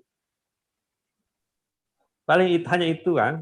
Tapi mungkin sekedar tambahan ini ya terkait dengan tadi pertanyaan mengapa lada tidak ditanam dan kenapa juga padi dan kelapa, mungkin menurut saya bisa dilihat dari apa yang sedang diperjuangkan oleh Sultan Ageng Tirtayasa begitu. Ini berkaitan dengan, ini kan Sultanan Banten selalu dirongrong begitu ya dari sisi timur. Nah, karena itu kenapa pengembangannya itu lebih banyak, karena itu kan Sultan Ageng Tirtayasa membangun kanal-kanal. Kanal-kanal itu untuk menopang sawah, padi, kemudian kelapa. Dan itu memang untuk jalur-jalur militer sampai nanti ke Cisadane, sampai kemudian membuat pemukiman baru di sepanjang Sungai Cisadane. Itu berkaitan dengan benteng pertahanan sebetulnya dengan Batavia. Selebihnya saya juga kurang paham, tapi mungkin itu Sultan Ageng Tirtayasa mengapa lebih fokus pada padi dan kelapa begitu timbang lada. Akan lebih mudah mengontrol, akan lebih mudah mungkin mengutus orang untuk menjadi penanggung jawab, mungkin apa istilahnya kalau zaman di wilayah-wilayah Lampung. Mungkin itu mungkin. Baik, terima kasih Pak Helmi, Pak Fadli juga terima kasih. Saya coba menyimpulkan tadi sebetulnya budaya material yang ditinggalkan dari jejak jalur rempah itu begitu banyak. Karena banyaknya ini mungkin juga diperlukan kajian dari berbagai perspektif disiplin ilmu, yang bukan hanya sejarah, tapi arkeologi, antropologi, untuk melacak misalnya folklore atau tradisi atau pengetahuan tradisional yang masih hidup di Banten terkait dengan jalur rempah. Artinya sangat terbuka ruang untuk penelitian-penelitian yang lebih kaya ke depan tentang warisan jalur rempah di Banten ini. Nah, mungkin kira-kira itu yang bisa saya sampaikan untuk diskusi yang sangat seru, dan sebetulnya masih banyak hal yang bisa kita eksplor di diskusi tentang warisan budaya jalur rempah ini. Mungkin sebelum kita akhiri sesi webinar kali ini tentang warisan budaya jalur rempah, kami memohon penutup dari Bapak Kepala BPNB Jawa Barat, Pak Jumhari, untuk bisa mengemukakan sepatah dua patah kata tentang closing lah untuk penutupan webinar kali ini. Kepada Pak Jumhari, kami persilakan. Ya, Assalamualaikum warahmatullahi wabarakatuh. Terima kasih Kang Hari Genjarinan. Sekali lagi terima kasih kepada Bapak para narasumber, Kang Fathil Rahman, Kang Helmi yang telah memberikan pencerahan terkait dengan warisan budaya Jalur Rempah, warisan budaya Jalur Rempah terutama di Banten. Dan tadi menarik terkait bagaimana diplomasi dalam konteks kuliner itu menjadi salah satu bagian penting. Artinya memang Nusantara sebagai persilangan budaya sebagaimana pernah disampaikan oleh Dennis Lombat, dan salah satunya Banten menjadi jejak dari proses persilangan budaya antar bangsa yang sampai saat ini bisa kita lihat jejaknya di Banten. Saya kira itu Kang, dan mungkin ini menarik kalau dikaitkan bahwa jejak rempah di Banten tidak hanya dilihat dalam konstruksi arkeologi, sejarah maupun antropologi, tapi juga bisa dilihat dalam konteks konstruksi lain, apakah dari sisi filologis, apa dari sisi folklornya, dan saya kira itu menarik, menjadi bagian penting, menjadi bagian dari deposit informasi, deposit pengetahuan terkait dengan Banten sebagai simpul dari jalur rempah Nusantara. Saya kira itu Kang Ari, terima kasih. Bila taufiq, assalamualaikum warahmatullahi wabarakatuh. Terima kasih Pak Jumhari atas penutup dari yang telah disampaikan oleh Pak Jumhari. Dengan tadi sudah ditutup oleh Pak Jum bahwa webinar sesi kedua tentang jalur rempah di Banten ini berakhir.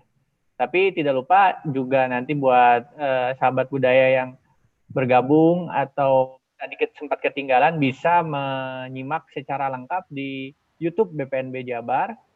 Dan juga kami ingatkan untuk sahabat budaya yang nanti mungkin menantikan sesi 3 itu di tanggal 21 November. Jadi pantau saja di media sosial BPNB Jabar di IG tentang seri webinar selanjutnya.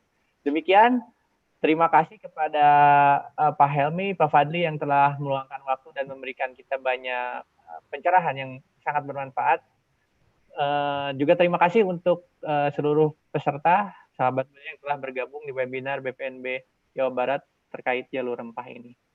Selamat siang, selamat makan siang. Assalamualaikum warahmatullahi wabarakatuh. Terima kasih. Waalaikumsalam. Kang Helmi, Kang Fadli, terima kasih. Mangga. Waalaikumsalam.